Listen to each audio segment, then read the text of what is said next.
Hello dear students, स्वागत है आप सभी का एक्सपी क्लासेस में। मेरा नाम है मुकुंद और जैसे कि आपका पेपर नज़दीक है तो उसको ध्यान में रखते हुए कक्षा 12 गणित के लिए मैं आपको त्रिकोणमिति, अवकलन और समाकलन के जो ज़रूरी फॉर्मूले हैं वो उन सबको इस एक वन शॉट वीडियो में कवर कर रहा हूं, ताकि आपको और कहीं पर भटकने की ज़रूरत ना पड़े और आपको एक ही जगह पर ये सारे फॉर्मूले मिल जाएं। तो ये आपका फॉर्मूला वाला एक वीडियो होने वाला है जिसके अंतर्गत त्रिकोणमिति, देखो ट्रिग्नोमेट्री त्रिकोणमिति एक ऐसा कॉन्सेप्ट है जो हर जगह लागू होता है। आपके अवकलन में भी मिलेगा, समाकलन में भी मिलेगा और वेक्टर अलजेब्रा में भी मिलेगा। हर जगह आपको ये कहीं ना कहीं देखने के लिए मिलता ही मिलता है ट्रिग्नोमेट्री। तो त्रिकोणमिति के सभी फॉर्मूले, इसके अलावा डिफरेंशिएशन अवकलन के सभी फॉर्मूले, इंटीग्रेशन समाकलन के सभी फॉर्मूले एक ही जगह पर आपको प्रोवाइड किए जा रहे हैं, ताकि आपको और कहीं भटकने की ज़रूरत ना पड़े और इसमें आपको सब कुछ मिल जाएगा।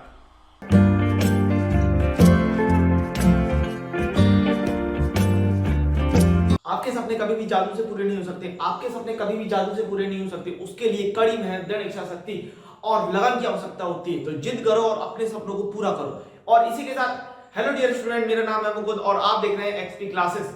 आज अपन बात करने वाले हैं त्रिकोणमिति सूत्रों की, जो कि बहुत ही ज्यादा इंपॉर्टेंट टॉपिक हो जाता है आपका कक्षा 11 और 12 के लिए। इसके अलावा त्रिकोणमिति की जो सूत्र होते हैं वो कई जगह आपके ऐसे टॉपिक है जहां पर इस्तेमाल होते रहते हैं। तो ये जो सूत्रों का आपका मैं वीडियो देने वाला हूं, तो इस वीडियो को अगर आप इंटायर वीडियो को देखते हैं और अपनी कॉपी में जो मैं सूत्र लिखवाने वाला हूं, जो मैं बताने वाला हूं, उनको अगर आप लिखते हुए चलते हैं और समझते हुए चलते हैं मैं क्या बताने वाला हूं, तो ये वीडियो आपके लिए बहुत ही ज्यादा 2 साल के लिए 11 और 12 के लिए बहुत ही ज्यादा उपयोगी, महत्वपूर्ण सिद्ध हो सकता है। बस आपको करना क्या है, जो मैं आपको समझाऊं, मैं एक तो आपको बताऊंगा कि किस तरीके से आपको जो सूत्र है उनको याद करना है, ठीक है, पहली बात। दूसरी बात यह है कि कोई भी शॉर्ट ट्रिक नहीं होती किसी भी सफलता के लिए, सक्सेस के लिए कोई भी शॉर्ट ट्रिक नहीं होता है। तो जरूरी ये होता है कि अगर आपको सूत्र याद करने अच्छी तरीके से, डीपली बाय हार्ट एकदम रट जाए, उसके लिए मेन होता है प्रैक्टिस। और प्रैक्टिस का कोई तोड़ नहीं है। अगर आप जितना प्रैक्टिस करेंगे, मतलब सवालों को हल करते हुए इन सूत्रों का इस्तेमाल बार बार करेंगे, आपको कभी दिक्कत नहीं आएगी भैया। तो आपको करना कैसे है, मैं याद करने का तरीका भी बता दूंगा कि पहले तो आपको जो मैं सूत्र लिखा हूं उनको आपको लिख लेना है अच्छे से। दूसरी बात यह है कि प्रैक्टिस करनी है, सवालों को लगाते समय हर बार सूत्रों का उपयोग करो।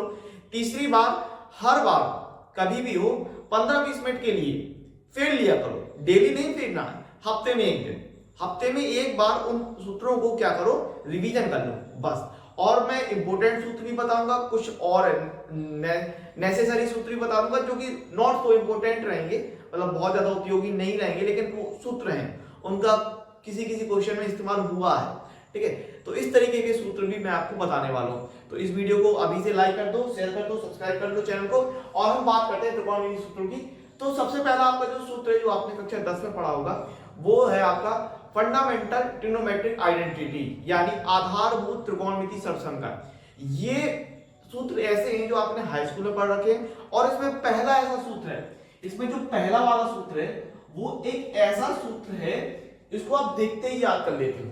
इसको आपको देखते ही, जिस दिन आपके टीचर ने आपको ये सूत्र बताया होगा उसी दिन याद हो गया होगा, इतना मैं कह सकता हूं। तो पहला जो आपका सूत्र है वो है आपका sine square theta plus cos square theta बराबर 1। बताओ मुझे ये याद था कि नहीं? सबसे पहले तो इसी से शुरुआत करेंगे और हर तरीके के सूत्रों को मैं आपको बताते चलूंगा, ठीक है। याद कैसे करना है थोड़ा बहुत मैं अपनी कहानी के रूप में बताऊंगा, जो कि नॉट सो इंपोर्टेंट है। मेन है आपको सूत्र करने का एक ही तरीका है, सबसे 100% सिक्योर तरीका, वो है प्रैक्टिस। तो पहला सूत्र है आपका sine square theta plus cos square theta बराबर 1। अच्छा, यहां से आप दो सूत्र और बना सकते हो। कैसे कि अगर हमने कॉस स्क्वायर थीटा को उस तरफ ले गए, प्लस की चीज उस तरफ गई तो माइनस की हो जाएगी। तो यहां से हम कह सकते हैं कि साइन स्क्वायर थीटा बराबर क्या बनेगा, 1 माइनस कॉस स्क्वायर थीटा, ठीक है। इसके अलावा हम क्या कह सकते हैं, अगर हम साइन को वहां ले गए तो कॉस स्क्वायर थीटा बराबर हम क्या कह सकते हैं, 1 माइनस साइन स्क्वायर थीटा। अगर हम साइन को वहां ले गए तो प्लस का साइन उस तरफ जाके नेगेटिव हो जाएगा। तो इस प्रकार से ये पहला सूत्र है।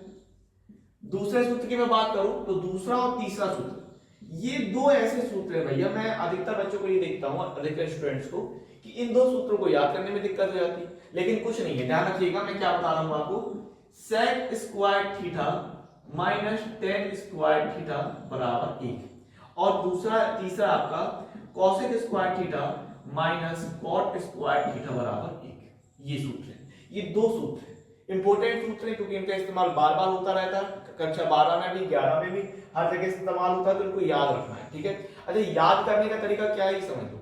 याद ऐसे रखो कि टेन और कॉट हमेशा घटते हैं, टेन और कॉट हमेशा घटते हैं और सी से सी घटता है, बस टेन और कॉट हमेशा माइनस में रहेंगे, घटते हैं, और सी से सी घटेगा, इतना याद रखो। ठीक है, तो इस तरीके से आप इनको याद रख सकते हो जैसे मैंने आपको बताया, और दूसरा आपको प्रैक्टिस तो ध्यान रखनी है। ठीक है, अच्छा यहां से भी हम इसी प्रकार से दो सूत्र और बना सकते हैं। कैसे कि माइनस का tan स्क्वायर थीटा उस तरफ जाएगा तो प्लस का हो जाएगा, तो माइनस की चीज उस तरफ जाएगी तो क्या किसकी हो जाएगी, प्लस की। तो यहां से हम कह सकते हैं sec स्क्वायर थीटा बराबर 1 plus tan square theta, 1 plus tan square theta. तो एक सूत्र आपका ये निकल सकता है। और क्या बन सकता है भैया, एक चीज समझो, अभी अपन ने क्या निकाला कि sec स्क्वायर थीटा बराबर 1 प्लस tan स्क्वायर थीटा, ये निकाला कि नहीं निकाला, देखो ये निकाला। अभी क्या करो, एक का पक्षांतर कर लो, एक को ट्रांसफर कर दो, प्लस का एक इस तरफ आएगा तो माइनस का हो जाएगा, तो sec स्क्वायर थीटा माइनस 1 बराबर tan स्क्वायर थीटा। अब देखो अगर मान लो लिखा है a बराबर b, तो हम लिख सकते हैं b बराबर a, कोई दिक्कत नहीं, इस चीज को हम ऐसे लिख सकते हैं b बराबर a, तो इसको आगे ले लो, tan स्क्वायर थीटा बराबर sec स्क्वायर थीटा माइनस 1, हम ऐसे भी बोल सकते हैं। तो यहां से आपका tan के लिए सूत्र बन जाएगा, tan के लिए क्या सूत्र बन जाएगा, tan स्क्वायर थीटा बराबर sec स्क्वायर थीटा माइनस 1। ठीक है ना, तो आपको ये सूत्र ध्यान रखना है कि tan स्क्वायर थीटा बराबर sec स्क्वायर थीटा माइनस 1। ठीक है, ये सूत्र हो गया। अब इसी प्रकार यहां से जैसे आपने ये बनाया ये इसके लिए, उसी प्रकार यहां से बना सकते हो, माइनस का कॉट उस तरफ जाएगा तो प्लस का हो जाएगा, तो cosec स्क्वायर थीटा बराबर 1 प्लस कॉट स्क्वायर थीटा, ये हो गया। ठीक है, और क्या हो सकता है, अगर हम कॉट का मान निकालें तो कॉट का मान निकालने के लिए एक इस तरह आएगा तो घट जाएगा, तो कॉट स्क्वायर थीटा बराबर cosec square theta minus 1, cosec square theta minus 1। ठीक है, तो ये तीन आपके बेसिक फॉर्मूले हैं जो आपने कक्षा 10 में पढ़ रखे होंगे निश्चित तौर पे, और ये इंपॉर्टेंट क्वेश्चन है, फॉर्मूले रहते हैं क्योंकि इनका क्वेश्चन में बार बार इस्तेमाल हो सकता है, तो याद रखिएगा। sin square theta plus cos square theta बराबर 1, यहां से दो सूत्र निकलते हैं, इनको ध्यान रखना है। sec square theta minus tan square theta बराबर 1। ठीक है, cosec square theta minus cot square theta बराबर 1। इनको क्या बोलते हैं, आधारभूत त्रिकोणमितीय सूत्र, या आप इनको कह सकते हो बराबर 1 के लिए सूत्र, इस प्रकार से भी हम कह सकते हैं। अब हम बात करने वाले हैं a प्लस b के सूत्रों की। ठीक है, कौन से सूत्र याद रखने हैं अपन को, a प्लस b के सूत्र। तो a प्लस b के सूत्रों का इस्तेमाल बहुत ज्यादा होता है, a प्लस b के सूत्रों का, a प्लस b और a माइनस b के सूत्र। तो आपको क्या ध्यान रखना है, किसके बारे में बात कर रहे हैं, तीन सूत्र ये हो गए। ठीक है, अब हम आगे बात करने वाले हैं a प्लस b और a माइनस b, यानी दो कोणों के योग, यानी दो कोणों के योग और अंतर के लिए सूत्र। ठीक है, तो इसमें पहला सूत्र आपका ध्यान रखिएगा, sin a प्लस b, क्या है, sin a प्लस b, तो sin a into cos b plus cos a into sin b। ठीक है, और ये इंपोर्टेंट सूत्र याद रखिएगा। दूसरा प्लस के लिए हो गया, तो अब माइनस के लिए देखो, sin a माइनस b, तो क्या होता है, sin a into cos b minus cos a into sin b। ठीक है, अब देखो प्लस है तो प्लस ले रहे हैं, माइनस है तो माइनस है, और अगर हम sin a प्लस b और sin a माइनस b की बात करें तो आप ये देख रहे हो कि sin भी आ रहा है और cos भी आ रहा है, दोनों चीजें साथ में चल रही हैं, और cos भी आ रहा है, cos भी आ रहा है, और sin भी आ रहा है। ठीक है, यानी sin a into cos b plus cos a into sin b। ठीक है, एक बार आपको a sin के साथ लेना है, एक बार cos के साथ, sin a into cos b minus cos a into sin b। तो याद आपको करना है, हफ्ते में एक बार, मैंने जैसे कहा आपको कि कॉपी में लिखते चलिएगा, हफ्ते में एक बार आप उठा के रिवीजन करते चलिएगा। ठीक है, तो आपको अच्छे से याद हो जाएगा, और ये वेरी इंपॉर्टेंट सूत्र है। ठीक है, तीसरे की बात कर लो, cos a प्लस b, किसकी, cos a प्लस b, तो सूत्र बनता भैया cos a cos b plus है तो यहां माइनस लेना है, sin a into sin b। तो आपने देखा sin के साथ था तो sin और cos दोनों साथ चल रहे थे, लेकिन cos के लिए तो cos ले लिया और फिर sin ले लिया, और प्लस के लिए माइनस है। चौथा सूत्र की बात कर ले तो cos ए माइनस बी, क्या कॉस ए माइनस बी। तो इसके लिए सूत्र बनता है कॉस, देखो प्लस था तो माइनस, माइनस है तो क्या आ जाएगा भैया प्लस आ जाएगा, cos a into cos b plus sine a into sine b. ठीक है ना, बहुत ही बेहतरीन तरीके से, आपको कोई दिक्कत नहीं आने वाली। चौथे के बाद पांचवा देखिए, पांचवें सूत्र की बात कर लो तो tan a प्लस बी, कौन सा tan a plus B, very important सूत्र, वेरी इंपॉर्टेंट फॉर्मूला है, बहुत ज्यादा इस्तेमाल होता है। तो tan a प्लस बी सूत्र बनता है आपका tan a plus tan b upon 1 minus tan a into tan b। ठीक है, देखो एक ही क्रम है आपका tan a प्लस b, तो tan a plus tan b कर दिया, दोनों को जोड़ दिया, अपॉन में 1 माइनस, क्योंकि प्लस था तो माइनस लिया, पहले प्लस के बाद plus 1 minus tan a into tan b। Simple है, सूत्र बहुत कठिन नहीं है, बस आपको अपने मन से सोचना है कि मुझे करना है, मुझे करके दिखाना और मुझे हर चीज हासिल करनी, ये है। ठीक है, बस अपने सपनों के लिए जुट जाओ। तो tan a minus b, tan a minus b, a minus b के लिए क्या बनेगा, देखो प्लस था तो प्लस माइनस आया, और माइनस है तो क्या बन जाएगा भैया tan a minus b, tan a minus tan b, tan a minus tan b upon tan a minus tan b upon 1 plus tan a into tan b।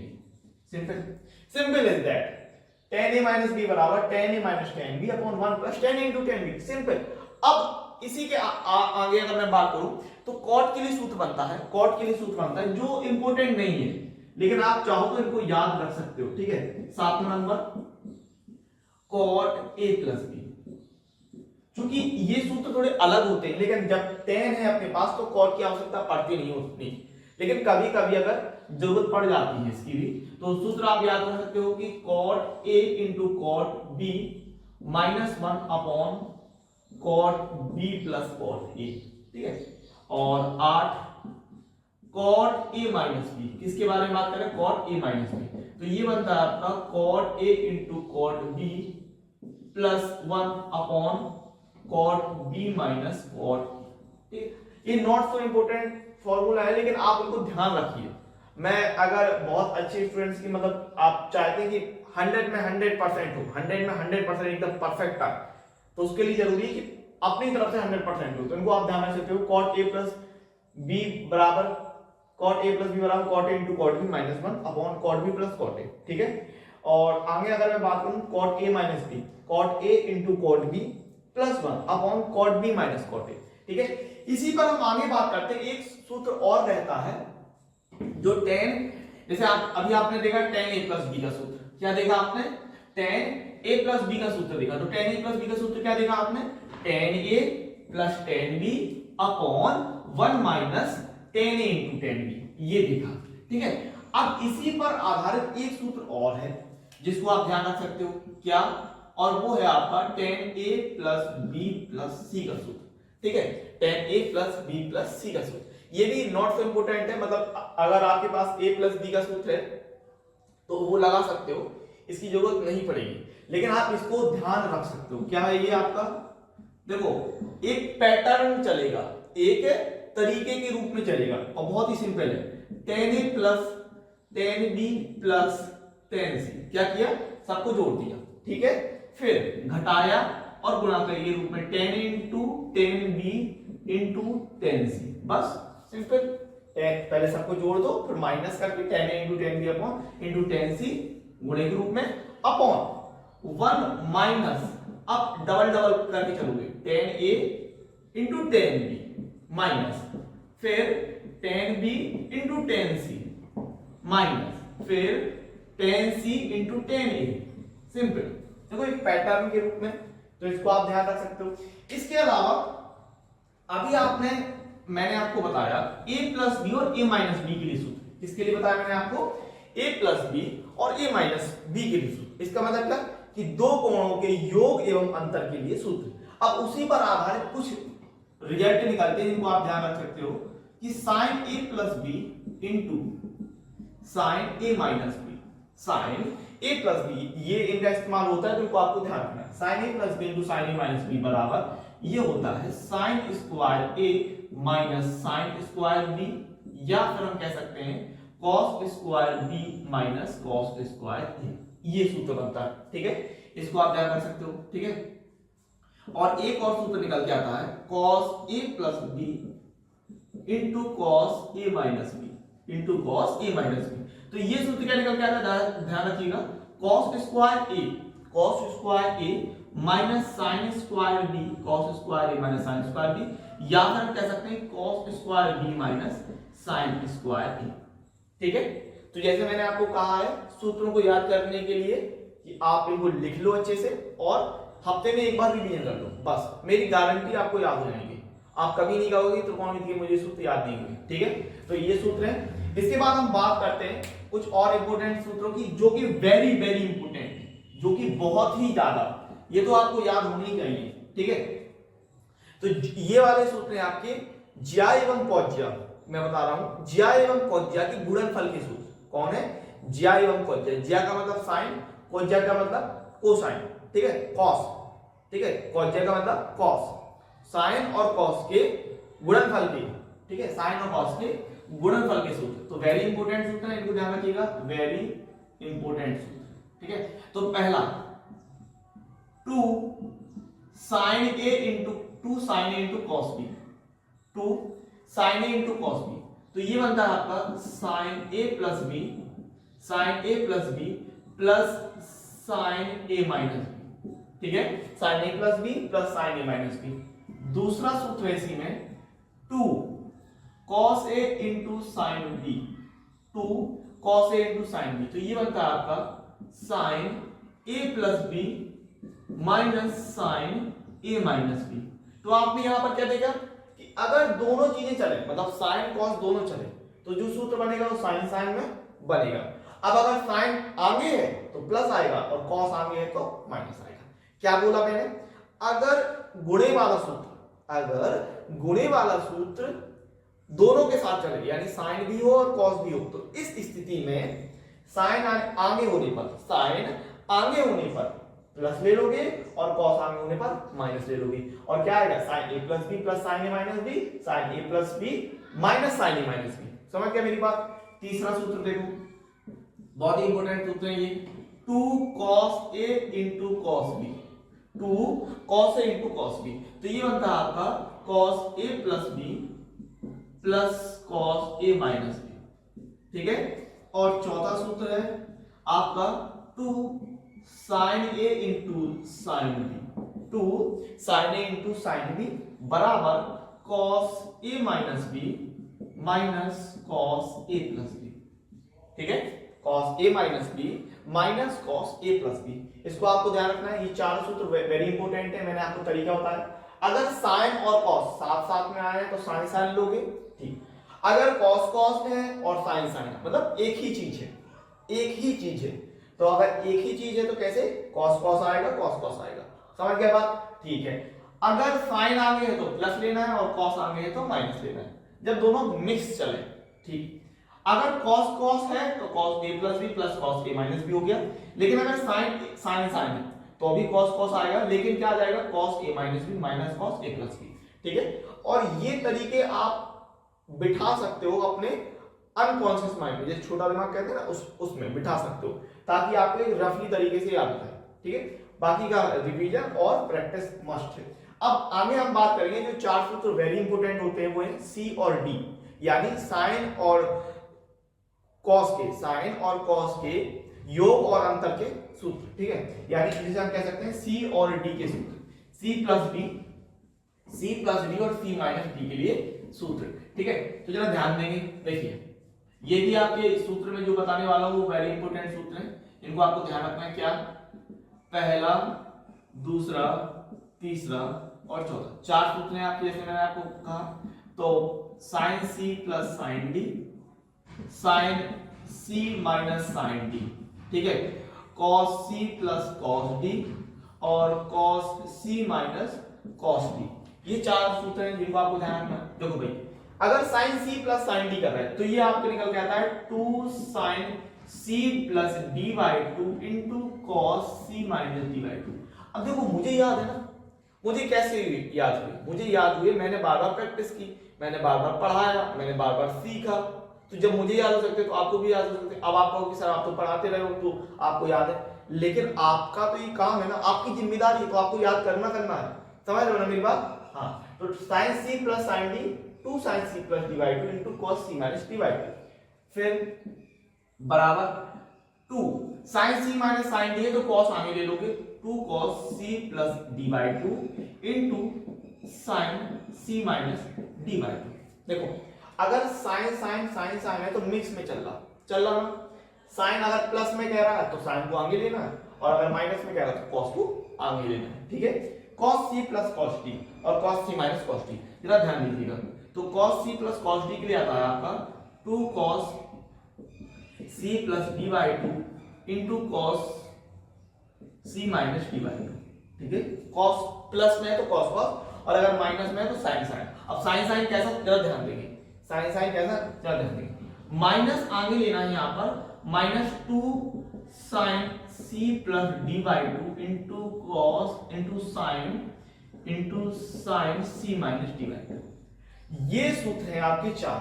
ठीक है, cos c plus cos d, अगर cos cos है तो cos cos आ जाएगा, 2 cos c plus d by 2 into cos c minus d by 2। ठीक है, okay, cos c minus cos d की बात कर लो, बराबर minus 2 sin c plus d by 2 into sin c minus d by 2। ठीक है, तो ये सूत्र आपकी किताब में दिया होगा एनसीईआरटी में, और जब मैंने ये सूत्र मैं पहले भी बता चुका हूँ, कक्षा 11 की जो त्रिकोणमिति का मैंने वीडियो डाला था उसमें आपने बहुत अच्छा सपोर्ट दिया है, बहुत ज्यादा प्यार दिया, उसमें आप लोगों ने बहुत अच्छे तरीके से उसमें रिस्पॉन्स दिया है। ठीक है, तो मैंने ये वाला सूत्र नहीं लिखा था, और मैंने डायरेक्ट जो मैंने पढ़ा था वो सूत्र लिख दिया था, लेकिन कोई दिक्कत नहीं थी, जो मैंने आपको उस वीडियो में बताया था वो भी सही है और ये वाला भी सही था। करना क्या है, ये आपकी एनसीईआरटी किताब में दिया है। अब क्या करो, अगर हम, ध्यान दीजिएगा मैं क्या बोल रहा हूं, अगर हम इस माइनस का गुणा इस अंदर वाले के साथ करा दें, c माइनस d के साथ, तो ये हो जाएगा d माइनस c। क्या हो जाएगा मेरे भाई, d माइनस c। ठीक है, ये हो जाएगा d माइनस c। तो हम इस माइनस को हटा रहे हैं, तो आप इसको लिख सकते हो 2 sin c plus d by 2 into sine d minus c, ये भी लिख सकते हो। ठीक है, ये भी लिख सकते हो। तो इस प्रकार से ये 4 आपके वेरी इंपॉर्टेंट सूत्र हैं। अब आगे बढ़ते हैं, कुछ बहुत ज्यादा इंपॉर्टेंट सूत्रों के बारे में बात करेंगे जिनको आपको ध्यान रखना है। ठीक है, चलिए बात कर लेते हैं अपन 2a के सूत्रों की। किसकी बात करनी है अपन को, 2a के सूत्रों की। और याद रखिएगा कि करत करत अभ्यास जड़मत होत सुजान, मतलब अगर अभ्यास इतना करें कि मन बुद्धि भी आपका सीख सकता है। तो आप मन बुद्धि थोड़ी है 11-12 में मैथ लिए हो, मन बुद्धि नहीं हो, तो करत करत अभ्यास, बस अभ्यास करना अपन को। सूत्र है आपका 2a के लिए, किसके लिए भैया, 2a के लिए सूत्र ध्यान रखेंगे। चलिए, तो पहला है आपका sin 2a, किसका भैया, sin 2a। तो sin 2a के लिए सूत्र क्या बनेगा, 2 sin a into cos a, 2 sin a into cos a। और एक सूत्र और होता है tan के लिए, तो 2 tan a upon 1 plus tan square है, 2 tan a upon 1 plus tan square है, प्लस में होता है, ध्यान रखिएगा। दूसरा cos 2a के लिए सूत्र, cos 2a के लिए 4 सूत्र निकलते हैं जिनको आपको ध्यान रखना है। cos 2a के लिए क्या निकलेगा, cos square a minus sin square a, ठीक है, बराबर 2 cos स्क्वायर a माइनस 1 बराबर 1 माइनस 2 sin स्क्वायर a बराबर 1 minus tan square a upon 1 plus tan square a। ठीक है, और मैं आपको बता दूं कि cos 2a के ये सूत्र बहुत ही ज्यादा, ये सूत्र दोनों बहुत ही ज्यादा इस्तेमाल होते हैं, जिनमें सबसे ज्यादा ये दोनों सूत्र इस्तेमाल होते हैं, सबसे ज्यादा। मतलब आपकी जुबान पे ये चीज होनी चाहिए, ये सूत्र, 2 सूत्र। बाकी हर एक सूत्र इस्तेमाल होता है ऐसा नहीं, लेकिन उसमें भी सबसे टॉप पर कौन रहते हैं, ये वाले सूत्र, ये वाला और ये वाला। इनको आप बिल्कुल बाय हार्ट एकदम दिल के अंदर घुसेड़ने हैं। ठीक है, तो 1 2 3। अब आते हैं tan 2a की बात कर लेते हैं। तो tan 2a के लिए सूत्र होता है 2 tan a upon 1 minus tan square a। sin 2a के लिए यहाँ प्लस था, तो tan 2a के लिए यहाँ पर माइनस है, भाई इतना ध्यान रखना आपको। चौथा सूत्र है आपका cot 2a के लिए, किसके लिए, cot 2a के लिए सूत्र। तो cot 2a के लिए सूत्र बनता है आपका cot square a minus 1 upon 2 cot a। ठीक है, इसको आप ध्यान रख सकते हो। बस देखो tan 2a के लिए क्या बना, 2 tan a upon 1 minus sin square है, तो जस्ट इसका उल्टा देखो, इसका रेप्लिका बन रहा है, थोड़ा सा प्रतिबिंब के रूप में बन रहा है थोड़ा, ठीक है ना, लेकिन उल्टे के रूप में रेप्लिका यानी प्रतिबिंब के रूप में बन रहा है। cot 2a क्या होता है, cot square a minus 1 upon 2 cot a, ठीक है, तो ये आपको ध्यान रखना है। इसके अलावा कुछ और ऐसे सूत्र जो आप याद रख सकते हो, जैसे आपने देखा कि cos 2a, भाई ध्यान दीजिए, cos 2a बराबर कितना होता है 2 cos स्क्वायर a माइनस 1 और 1 माइनस 2 sin स्क्वायर। इनका बहुत ज्यादा इस्तेमाल होता है, क्या होता है देखिए, आप जरा समझेंगे मेरी बात। cos 2a है तो क्या निकल के आता है 2 cos स्क्वायर a माइनस 1, ठीक है। अब यहां पर माइनस 1 को यहां ले आओ, पक्षांतर कर दो, तो ये हो जाएगा आपका, देखिए इसको अपन पकड़ रहे हैं और माइनस 1 को यहां ले आ रहे हैं, तो 2 cos स्क्वायर a बराबर क्या निकल के आता है, माइनस 1 इस तरफ आ गया, तो cos 2a plus 1, cos 2a plus 1, ठीक है, माइनस 1 इस तरफ आया तो प्लस का हो गया, और 2 का भाग कर लेंगे तो यहां से cos square a, cos square क्या निकल के आ सकता है cos 2a प्लस 1 अपॉन 2, ठीक है।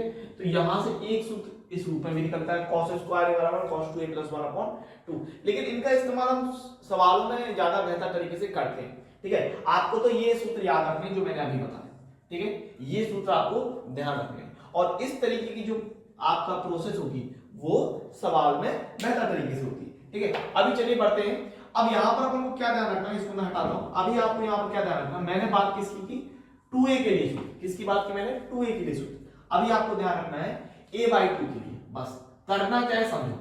अगर मान लो लिखा है 2a, तो 2a के स्थान पर हम रख रहे हैं a, जहां जहां 2a है वहां पर आप रख देंगे a, तो अगर हम 2a के स्थान पे a रख रहे हैं तो जहां जहां a होगा वहां क्या रखना होगा a/2, ठीक है ना, जहां जहां 2a है वहां a रख देंगे और जहां a है वहां पर a/2, तो अब सूत्र किसके लिए बनेगा, अब सूत्र बन जाएगा a/2 के लिए सूत्र, समझ गए मेरी बात, a/2 के लिए सूत्र बन जाएगा। तो आप देखो 2a के लिए a रखना है तो यहां पर क्या बनेगा sin a, ठीक है, और इनका इस्तेमाल बहुत ज्यादा होता है, बहुत दम से होता है। sin a बराबर कितना होता है 2 sin a/2 into cos a/2, ठीक है ना, मैंने क्या बोला आपको, a की जगह a/2 और 2a की जगह a, ठीक है, कैपिटल A। अब यहां पर बन जाएगा 2 tan a/2, 2 tan a/2 और 1 plus tan स्क्वायर a/2, ये सारे सूत्र आपको लिखने हैं, ध्यान रखिएगा। इसके बाद आगे इसी में बात करें a/2 के सूत्र के लिए, a/2 के सूत्र के लिए cos 2a, तो 2a की जगह a, तो cos a के लिए सूत्र क्या बनेगा cos square a/2 minus sin square a/2, ठीक है।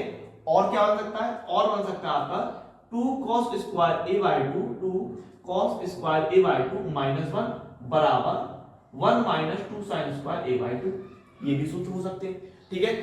और अगर मैं बात करूं आपके कि यहां पर क्या आ जाएगा 1 माइनस, देखिए 1 minus tan square a upon 1 plus tan square a था, तो आप समझ गए होंगे a की जगह क्या आना है a/2 और यहां पर भी a की जगह a/2, ठीक है।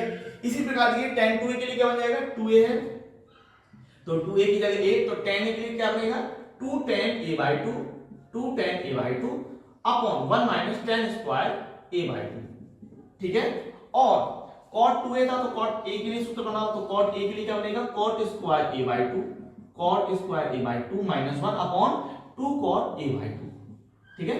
तो इस तरीके से a/2 के लिए सूत्र भी बनते हैं, इस तरीके से a/2 के लिए भी सूत्र बनते हैं, इनको आपको ध्यान रखना है। इसके अलावा आगे अगर मैं बात करूं कि और आपके 3a के लिए, अभी अपन ने बात कर ली 2a के लिए और फिर बात कर ली a/2 के लिए, अब बात करते हैं अपन 3a के लिए सूत्र, ठीक है। किसके लिए सूत्र ध्यान रखना है अपन को 3a के लिए सूत्र, ठीक है।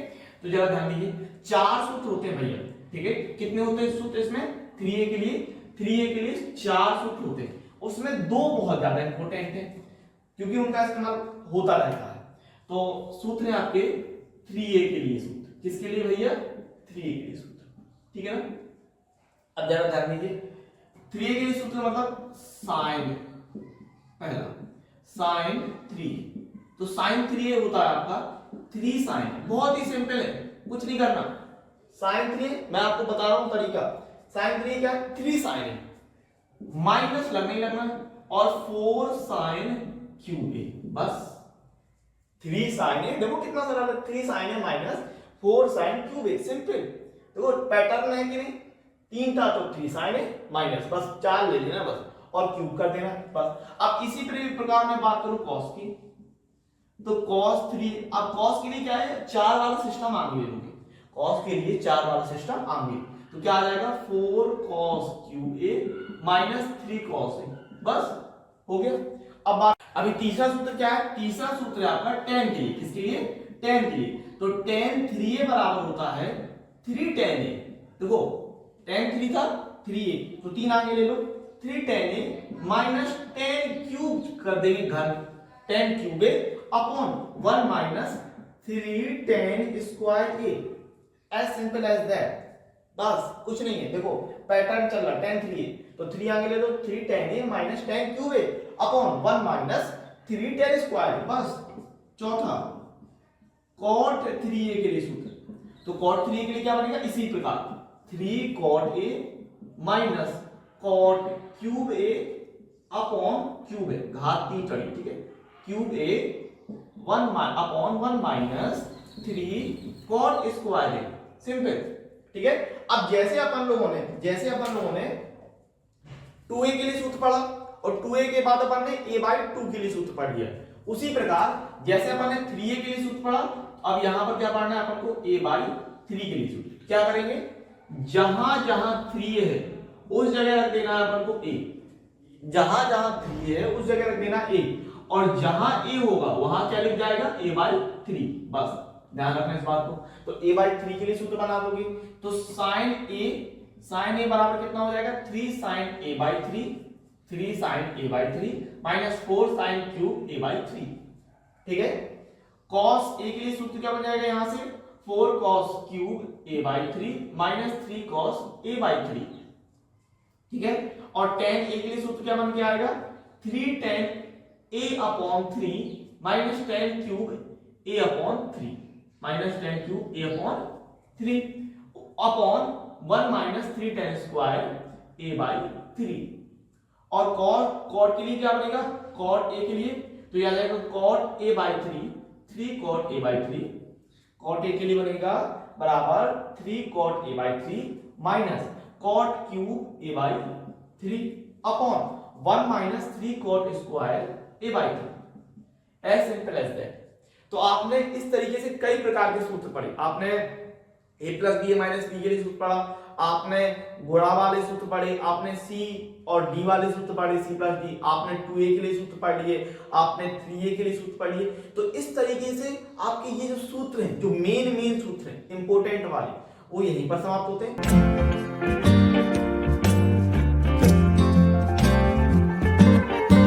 अवकलन के जो मोस्ट इंपोर्टेंट सूत्र होते हैं, या जो अवकलन जिसकी वजह से, जिन सूत्रों की वजह से आप हल कर सकते हैं, उन सभी सूत्रों के बारे में बात करने वाले हैं। और जैसा कि आपको जानते हैं कि कैलकुलस के अंतर्गत डिफरेंशिएशन एंड इंटीग्रेशन, अर्थात कलन के अंतर्गत आप अवकलन और समाकलन का जो हिस्सा होता है, उन दोनों ही हिस्सों में, उन दोनों ही पार्टों में फॉर्मूलों का कितना बड़ा रोल होता है। बहुत ही ज्यादा उपयोगी ये सारे फॉर्मूले होते हैं अवकलन और समाकलन के अंतर्गत। तो इस वीडियो लेक्चर के अंतर्गत हम लोग अवकलन के जो फॉर्मूले हैं, सारे फॉर्मूलों के बारे में बात करने वाले हैं। और ये सारे फॉर्मूले आपको अच्छी तरीके से याद होने चाहिए, आप इनको अच्छी तरीके से लिख लीजिए, मेमोराइज कर लीजिए, आपको जैसे करना है वैसे कीजिए। एक बात और याद रखिएगा कि मेमोराइज करने का, याद करने का सबसे बेहतरीन तरीका होता है प्रैक्टिस करना।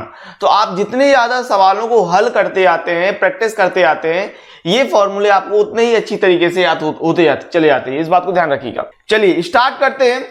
अवकलन के जो मोस्ट इंपोर्टेंट फॉर्मूले हैं उनके बारे में देख लेते हैं, ठीक है। तो सबसे पहली बात तो आपको ये याद रखना है कि अवकलन में जो dy अपॉन dx करते हैं वो भाग नहीं होता है, ठीक है। dy upon dx is not equal to dy divided by dx, इस तरीके से नहीं होता, इस बात को याद रखिएगा। d अपॉन dx एक यूनिट है, इसका मतलब होता है x के सापेक्ष अवकलन करना है। और किसका कर रहे हैं अपन, y का अवकलन कर रहे हैं, इस बात को ध्यान रखिएगा। अधिकतर स्टूडेंट सोचता है कि dy और dx दो अलग अलग चीजें हैं जिनका भाग हो रहा है, ऐसा नहीं होता है। इस बात को आपको अच्छे तरीके से ध्यान रखना है। अगर कोई फंक्शन या फलन fx है, इसके इसके साथ कोई अचर पद c का गुणा हुआ है तो उस अचर पद c को बाहर निकाल लेते हैं। इस अचर पद c को अवकलन के लिए बाहर निकाल लेते हैं। तो c को बाहर निकाल दिया और यहां पर देख रहे हैं fx का अपन अवकलन कर रहे हैं, ठीक है। तो d upon D X C F x है, इस तरीके से दिया है तो c बाहर आ गया, d upon D x f x, जहां c एक अचर पद है। ओके, आगे ध्यान देखते हैं। अगर अचर पद का आप अवकलन करते हैं तो अचर पद का अवकलन 0 होता है। ध्यान रहेगा, अचर पद का अवकलन 0 होता है, ठीक है। जैसे कि मान लीजिए d अपॉन डी एक्स 5 है, तो 5 एक अचर पद है, 5 एक अचर पद है, तो अवकलन करेंगे तो कितना आएगा, 0 आएगा, ठीक है। आगे ध्यान देते हैं, most important formula d upon D x x की power n, d upon D x x की पावर n, तो क्या होता है, पावर जो है वो आगे आ जाएगी और पावर में एक की कमी हो जाएगी, तो n आगे आ गया और x की पावर हो गई n माइनस 1, ठीक है। पावर आगे आ गई और पावर में एक की कमी हो गई। इसी आधार पर मैंने कुछ चीजें लिखी हैं जो आपको अच्छी तरीके से ध्यान रखना है। जैसे कि d अपॉन डी एक्स अगर x का कर रहे तो 1 मिलेगा आपको, अगर एक्स स्क्वायर का अवकलन कर रहे हो x के सापेक्ष तो 2x आ जाएगा, है ना। अगर x की घात 3 का अवकलन कर रहे हो तो क्या मिल जाएगा, 3x स्क्वायर। अब ये कैसे हो रहा है ये भी आपको समझ में आना चाहिए। जैसे x है तो d upon D x x, अब यहाँ x क्या है, x की पावर 1 है ना, और होता क्या है, पावर आगे आ जाती है और पावर में 1 की कमी कर देते हैं, तो 1 माइनस 1, यानी ये हो जाएगा 1 इंटू एक्स की पावर 0, और x किसी की भी पावर 0 होता है उसकी वैल्यू होती है 1, तो हो जाएगा 1 इंटू 1, यानी वैल्यू कितनी आनी है, 1। यानी अगर x का अवकलन कर रहे हो तो क्या मिल जाएगा अपन को, 1 मिल जाएगा, ठीक है। जैसे यहां पर मैंने बताया है आपको। अगर एक्स स्क्वायर है तो एक्स स्क्वायर के लिए क्या होगा, घात जो है आगे आ जाएगी और घात में 1 की कमी कर देते हैं, तो 2 माइनस 1, यानी ये हो जाएगा 2x, तो ये आ गया 2x। जैसे x की घात 3 है तो क्या हो जाएगा, 3 आगे आ जाएगा, घात में 1 की कमी करेंगे तो 3 माइनस 1, ये हो जाएगा 3x स्क्वायर। तो जैसे यहां पर आप देख पा रहे हैं 3x स्क्वायर, ठीक है। इसके अलावा 2 चीजें और ली जो आप अच्छी तरीके से याद रखिएगा। जैसे मैंने कहा यहां पर x का अवकलन करेंगे तो 1 मिलता है, x स्क्वायर का अवकलन करने पर 2x मिलेगा, x की घात 3 का अवकलन करने पर 3x स्क्वायर मिलेगा, इस प्रकार से। इसके अलावा 2 चीजें और हैं जो आप अच्छी तरीके से याद रखिए, जिसमें मोस्ट इंपोर्टेंट है आपका ये वाला अंडर रूट एक्स वाला।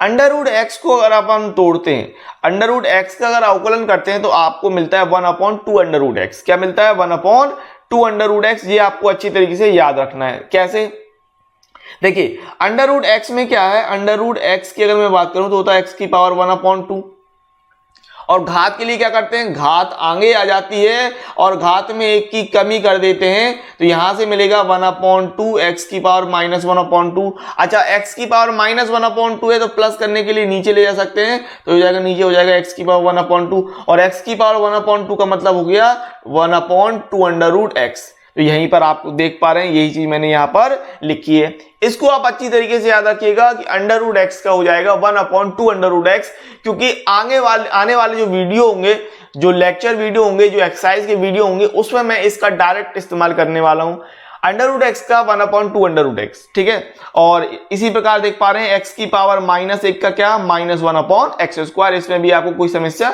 नहीं होनी चाहिए। क्यों, क्योंकि D upon D x, x की पावर माइनस 1 है, माइनस 1 आगे आ जाएगा, एक्स की पावर माइनस 1 कर देंगे, 1 की कमी करते हैं तो माइनस 1, एक्स की पावर माइनस 2, यानी कि माइनस 1 अपॉन एक्स स्क्वायर। इस प्रकार से यहां पर आप अच्छी तरीके से देख पा रहे हैं। तो ये हो गया घात के बारे में। फॉर्मूला है इंपोर्टेंट आपका क्या, कि d upon D x x की पावर n बराबर n एक्स की पावर n माइनस 1। घात आगे आ जाएगी और घात में 1 की कमी कर देते हैं, ठीक है। आगे बढ़ते हैं और फॉर्मूले देख लेते हैं। d अपॉन डी एक्स ई की पावर x का हो जाएगा e की पावर x। याद रखिएगा, इनको लिखते चलिए एक कॉपी में और अच्छी तरीके से प्रैक्टिस करेंगे तो आपको ये चीज मेमोराइज हो जाएगी। d अपॉन डी एक्स ए की पावर x होता है, ए की पावर x log a, जहां याद रखिएगा कि a की वैल्यू 0 से बड़ी रहती है log के लिए, और a का मान 1 नहीं होगा, a is greater than 0 and a का मान 1, a is not equal to 1, ठीक है। d upon D X log x का हो जाएगा 1 अपॉन x, जहां x greater than 0, and D upon D x log A X. यहां पर याद रखिएगा, अगर यहां पर बेस कितना है, ए है, अगर कहीं बेस नहीं दिया होता है, याद रखिएगा वहां पर बेस होता है ई। क्या होता है बेस? ई होता है। तो यहां पर ए बेस दिया है, d upon D x log ए एक्स, बेस में क्या है? ए है, तो ये हो जाता है 1 upon x log a e, 1 upon x log a ई। और याद रखिएगा काफी स्टूडेंट होते हैं जो ये वाला फॉर्मूला भूल जाते हैं, बहुत से स्टूडेंट ये वाला फॉर्मूला भूल जाते हैं। आपको अच्छी तरीके से याद रखना है कि लॉग ए एक्स, अगर लॉग ए एक्स बेस में ए दिया है तब जो फॉर्मूला होता है वो होता है 1 upon x log a e, 1 upon x log a e, where x greater than 0, a greater than 0 and a is not equal to 1। याद रखिएगा। अब ये त्रिकोणमिति वाले फॉर्मूले हैं जो आपको अच्छी तरीके से ध्यान रखना है। D upon D x sine x, sine x का अवकलन कॉस एक्स, ठीक है। D upon D x cos x, cos x का अवकलन minus sine x. D upon D x tan x तो sec square x. D upon D x cot x minus cosec square x. D upon D x sec x तो ये होता है sec x into tan x. And D upon D x cosec x होता है minus cosec x into cot x. ये फॉर्मूले आपको याद रखने अच्छी तरीके से। मल्टीप्लिकेशन का अगर मैं रूल की बात करूं, जो फर्स्ट सेकेंड रूल जिसे कह सकते हैं अपन, तो ये इस प्रकार से होता है कि d upon D x f x into g x. अगर दो फलन एफ एक्स और जी एक्स है तो उनका मल्टीप्लाई दिया है और उस स्थिति में अगर अपन अवकलन कर रहे हैं तो ये हो जाता है एफ एक्स को बाहर रखा और जो दूसरा वाला पार्ट है जी एक्स उसका अवकलन किया, प्लस लगाते हैं और जी एक्स को बाहर रखा और एफ एक्स का अवकलन किया। इसी को फर्स्ट सेकेंड रूल भी बोलते हैं। ये जो आपका मल्टीप्लाई नियम है इसी को फर्स्ट सेकेंड रूल भी बोलते हैं कि d upon D x first and second, तो पहला वाला बाहर आ जाएगा, दूसरे वाले का अवकलन करना है, प्लस दूसरे वाले को बाहर रखना है, पहले वाले का अवकलन कर देना है। याद रहेगा। अगर मैं बात करूं एफ एक्स, जी एक्स और एच एक्स, तीन फलन दिए हैं जिनका आपस में मल्टीप्लाई हो रहा है, इसका अगर एक साथ अवकलन करना है, देखो आप इसको अलग अलग करते भी कर सकते थे, जैसे मतलब एक पार्ट ये मान लिया पूरा और एच एक्स को दूसरा पार्ट मान लिया, फिर ऐसे करना चाहो तो ऐसे भी कर सकते हो, कोई दिक्कत नहीं है। लेकिन अगर आप डायरेक्ट करना चाहते हैं तीनों हिस्सों का, f x, g x and h x का, तीनों हिस्सों का करना चाहते हैं एक साथ, तब क्या हो जाएगा, तब ये हो जाती है कि जी एक्स एच एक्स बाहर रखा, पहले वाले एफ एक्स का अवकलन किया, दो दो को बाहर रखते जाएंगे, एक एक का अवकलन करते जाएंगे, ध्यान रखना, plus F x H x बाहर रखा और जी एक्स का अवकलन कर दिया, plus F x g x बाहर रखा एंड एच एक्स का अवकलन कर दिया। तो आपने ये देखा कि दो चीजें बाहर रहेंगी और जो एक चीज बची है उसका अवकलन करते हुए तीन पार्ट में अवकलन होगा, ठीक है। भाग नियम की, डिवाइड नियम की बात कर लूं तो d upon D x f x upon g x, d upon D x f x upon g x, तब क्या होता है कि जो जी एक्स है इसको बाहर रखिए, एफ एक्स का अवकलन कीजिए, माइनस एफ एक्स को बाहर रखिए, जी एक्स का अवकलन कीजिए अपॉन जी एक्स स्क्वायर, ठीक है। इसको और अच्छी तरीके से याद करते हैं, इसको इस तरीके से ध्यान रखिए कि एफ एक्स जो है वो आपका अंश है एंड जी एक्स जो है वो आपका हर है, यहां पर देख पा रहे हैं, ठीक है। तो इसको अंश और हर की तरह याद करते हैं, तो डी अपॉन डी एक्स अंश बटे हर। तो क्या करेंगे, हर को सबसे पहले बाहर रखेंगे, जो नीचे वाली संख्या है हर उसको बाहर रखिए, अंश का अवकलन कीजिए, माइनस अंश को बाहर रखेंगे, हर का अवकलन कर देंगे, बटे हर का वर्ग हो जाता है। तो ये फॉर्मूला हो गया भाग का, इसको याद रखिएगा। जोड़ और घटाने का नियम बहुत ही सीधा सिंपल होता है कि सब में अलग अलग अवकलन करते जाते हैं, ठीक है। तो d upon D x f one x plus minus f two x plus minus dot dot dot plus minus f n x. अगर इस तरीके से कोई फलन या फंक्शन दिया हुआ है तब क्या करेंगे कि हर एक हिस्से में, तब क्या करेंगे f1x, f2x एंड fnx, हर एक हिस्से में अलग अलग अवकलन करते जाएंगे। तो d upon D x f1x plus minus d upon D x f2x plus minus d upon D x fnx, इस प्रकार से कर देंगे। प्रतिलोम त्रिकोणमिति सूत्र वेरी वेरी इंपॉर्टेंट और काफी स्टूडेंट इनको याद नहीं रख पाता है। मैं आपसे कह दूं कि इनकी भी बहुत ही ज्यादा इस्तेमाल होता है, तो अच्छी तरीके से याद रखिएगा। याद करने का तरीका है प्रैक्टिस एंड प्रैक्टिस बस, ठीक है। वीडियो आपको अच्छा लगता जाता है तो वीडियो को लाइक कर दीजिए और चैनल को सब्सक्राइब कर लीजिए फटाफट, ठीक है। तो d upon D x sine inverse x, d upon D x sine inverse x का होता है 1 upon under root 1 minus x square. D upon D x cos inverse x का हो जाएगा माइनस में, minus 1 upon under root 1 minus x square, ठीक है। Sine inverse x का 1 upon under root 1 minus x square, cos inverse x का minus 1 upon under root 1 minus x square. Very simple, ठीक है, बहुत ही सिंपल है, कोई ज्यादा कठिन है नहीं है, आपको अच्छी तरीके से याद हो जाएगा। 1 upon under root 1 minus x square sine inverse के लिए, कॉस के लिए माइनस लगा देंगे। टेन इनवर्स एक्स की बात कर लूं तो 1 upon 1 plus x square, and cot inverse के लिए माइनस आ जाएगा minus 1 upon 1 plus x square. Sec inverse x की बात कर लूं तो 1 upon x under root x square minus 1, and cosec inverse के लिए माइनस लगा देंगे तो minus 1 upon under root minus 1 upon x under root x square minus 1, ठीक है। सेक इनवर्स एक्स की मैं बात करता हूं। सेक इनवर्स एक्स के लिए क्या होता है 1 upon x under root of x square minus 1, and cosec inverse x के लिए हो जाएगा minus 1 upon x under root x square minus 1, ठीक है। तो ये सारे मोस्ट इंपोर्टेंट फॉर्मूले हैं जो आपको अच्छी तरीके से याद होनी चाहिए। इसके अलावा एक्सरसाइज के बीच में कुछ लॉग के लिए जब आप सवाल लगाते हो तब वहां पर लॉग के फॉर्मूलों का इस्तेमाल करना पड़ता है, जिनको आपको याद रखना है। तो यहां पर एक्स्ट्रा के तौर पर आप याद रखिए लघुगणक के फॉर्मूले कि लॉग ए इंटू बी, अगर इंटू में है तो प्लस हो जाएगा लॉग ए प्लस लॉग बी, ध्यान रखिएगा। लॉग ए अपॉन बी अगर बटे में है तो माइनस में कर लेंगे लॉग ए माइनस लॉग बी, और इस प्रकार से दिया है कि लॉग ए की पावर बी, तो जो घात है वो आगे आ जाएगी बी लॉग ए। अब यहां पर गौर करने वाली बात ये सबसे ज्यादा इंपॉर्टेंट चीज क्या है कि ये जो है ये इस प्रकार से है कि लॉग ए की पावर बी, तो ए की घात बी है, समझिएगा ए की घात बी है, तो इसको अपन आगे ले लेंगे बी लॉग ए। यहां पर इस तरीके से नहीं है कि लॉग ए की पावर होल बी, ठीक है, तो ये चीज गलत हो जाएगी। अगर आप होल बी है पूरे में पावर बी है तो this is not equal to b log a, ठीक है, याद रखिएगा। अगर सिर्फ ए में पावर है तभी वह पावर लॉग के लिए आगे आती है, ठीक है, ध्यान रखिएगा इस चीज को। अब कुछ महत्वपूर्ण प्रतिस्थापन, रिप्लेसमेंट के सवाल बहुत ही ज्यादा ट्रिकी हो जाते हैं अगर प्रैक्टिस नहीं करते हैं। और याद रखिएगा जो रिप्लेसमेंट के लिए थीटा बराबर आप कुछ रख रहे हो, इसके बाद ए की वैल्यू आप कुछ रख रहे हो, इस तरीके से जब आप सवाल को हल करते हैं तो वहां पर भी सिर्फ और सिर्फ प्रैक्टिस मायने रखती है। इसके अलावा कुछ चीजें आप अच्छी तरीके से ध्यान रख सकते हो। कुछ महत्वपूर्ण प्रतिस्थापन होते हैं जो हर जगह काम नहीं आते हैं, लेकिन काफी जगह 99% ये केस लागू हो जाते हैं, ठीक है। तो कुछ महत्वपूर्ण प्रतिस्थापन की बात कर लूं, सम इंपोर्टेंट सब्स्टिट्यूशन रहते हैं, ठीक है। तो जैसे कि अगर फंक्शन के अंदर ए स्क्वायर प्लस एक्स स्क्वायर है, ठीक है, तो उसमें अपन x बराबर ए टेन है या x बराबर ए कॉट ए मान सकते हैं सवाल के अनुसार, ठीक है। ए स्क्वायर माइनस एक्स स्क्वायर है तब उस स्थिति में x बराबर ए साइन ए या x बराबर ए कॉस ए मानकर सवाल को हल कर सकते हैं, ठीक है। X square minus a square है तब वहां पर x बराबर ए सेक ए या x बराबर ए कॉसेक ए मानकर सवाल को हल कर सकते हैं। इन सभी को याद करने का कोई तरीका नहीं है। एक बात याद रखिएगा, रिप्लेसमेंट या प्रतिस्थापन के जो सवाल आपको आते हैं एक्सरसाइज के अंतर्गत, उसमें सबसे मोस्ट इंपोर्टेंट चीज ये होती है, वो होती है प्रैक्टिस।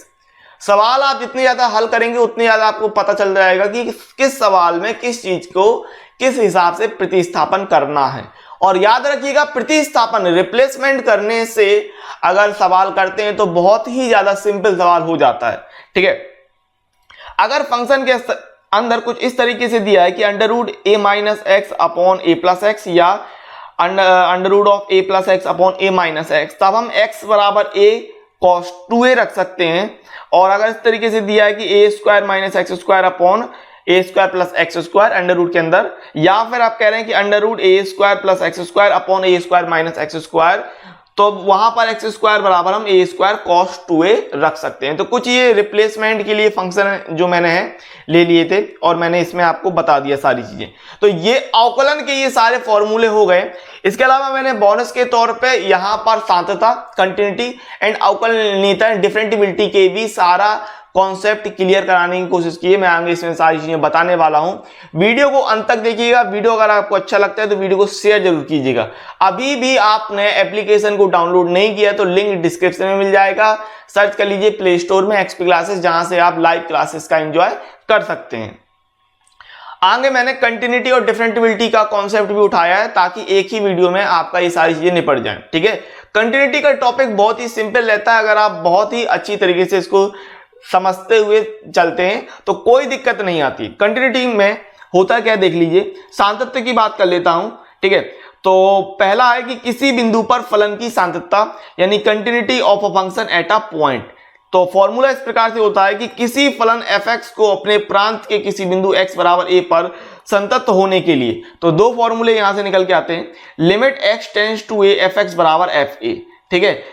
अब ये जो लिमिट का फॉर्मूला है, ये जो आप लिमिट का फॉर्मूला देख रहे हैं, ये दो हिस्से में बढ़ सकता है, एक लेफ्ट हैंड लिमिट एंड एक राइट हैंड लिमिट। तो इस हिसाब से फॉर्मूला बनता है कि limit x tends to a minus fx बराबर limit x tends to a plus fx बराबर fa। तो ये फॉर्मूला होता है कंटिन्यूटी के लिए। क्या किसके लिए? कंटिन्यूटी के लिए, सांतत्य के लिए, जिसको आपको ध्यान रखना है। यहां पर आप गौर कीजिएगा कि ये जो पहला हिस्सा है माइनस वाला, ये आपका LHL होता है, और ये जो दूसरा हिस्सा है ये RHL होता है, यानी राइट हैंड लिमिट, ठीक है। पहला हिस्सा लेफ्ट हैंड लिमिट, दूसरा राइट हैंड लिमिट, ठीक है। माइनस वाला लेफ्ट हैंड लिमिट और प्लस वाला राइट हैंड लिमिट। और ये क्या है? ये जो लिमिट दिया था, limit x tends to a fx, इसके दो हिस्से कर दिए अपन ने। तो ये दो फॉर्मूले हैं कंटिन्यूटी के लिए, जिसको आपको अच्छी तरीके से ध्यान रखना है, ठीक है। आगे बात करते हैं, तो किसी बिंदु पर फलन की असंततता, अगर आप डिसकंटिन्यूटी की बात करते हैं तो किस हिसाब से दिखाते हैं? तो discontinuity of a function at a point, ठीक है, किसी बिंदु पर। तो यदि कोई फलन fx किसी बिंदु x बराबर a पर संतत नहीं है, ठीक है, अगर संतत नहीं दिखा रहा है तो वह फलन fx x बराबर a पर असंतत कहलाता है। यदि तीन कंडीशन है जिनको आपको अच्छी तरीके से ध्यान रखना है। fa परिभाषित नहीं है, अगर fa अपरिभाषित है, अर्थात डिफाइन नहीं कर पा रहे हो fa को, फंक्शन की वैल्यू नहीं निकाल पा रहे हो, तो वह फलन असंतत कहलाएगा। यदि limit x tends to a minus fx not equal to limit x tends to a plus fx, अर्थात लेफ्ट हैंड लिमिट और राइट हैंड लिमिट बराबर नहीं है, तो फंक्शन असंतत कहलाता है। अगर लिमिट की वैल्यू फंक्शन की वैल्यू बराबर नहीं है तो फंक्शन असंतत कहलाता है। ये तीन कंडीशन है असंतत होने के लिए, इसके अलावा और कोई कंडीशन नहीं होती है।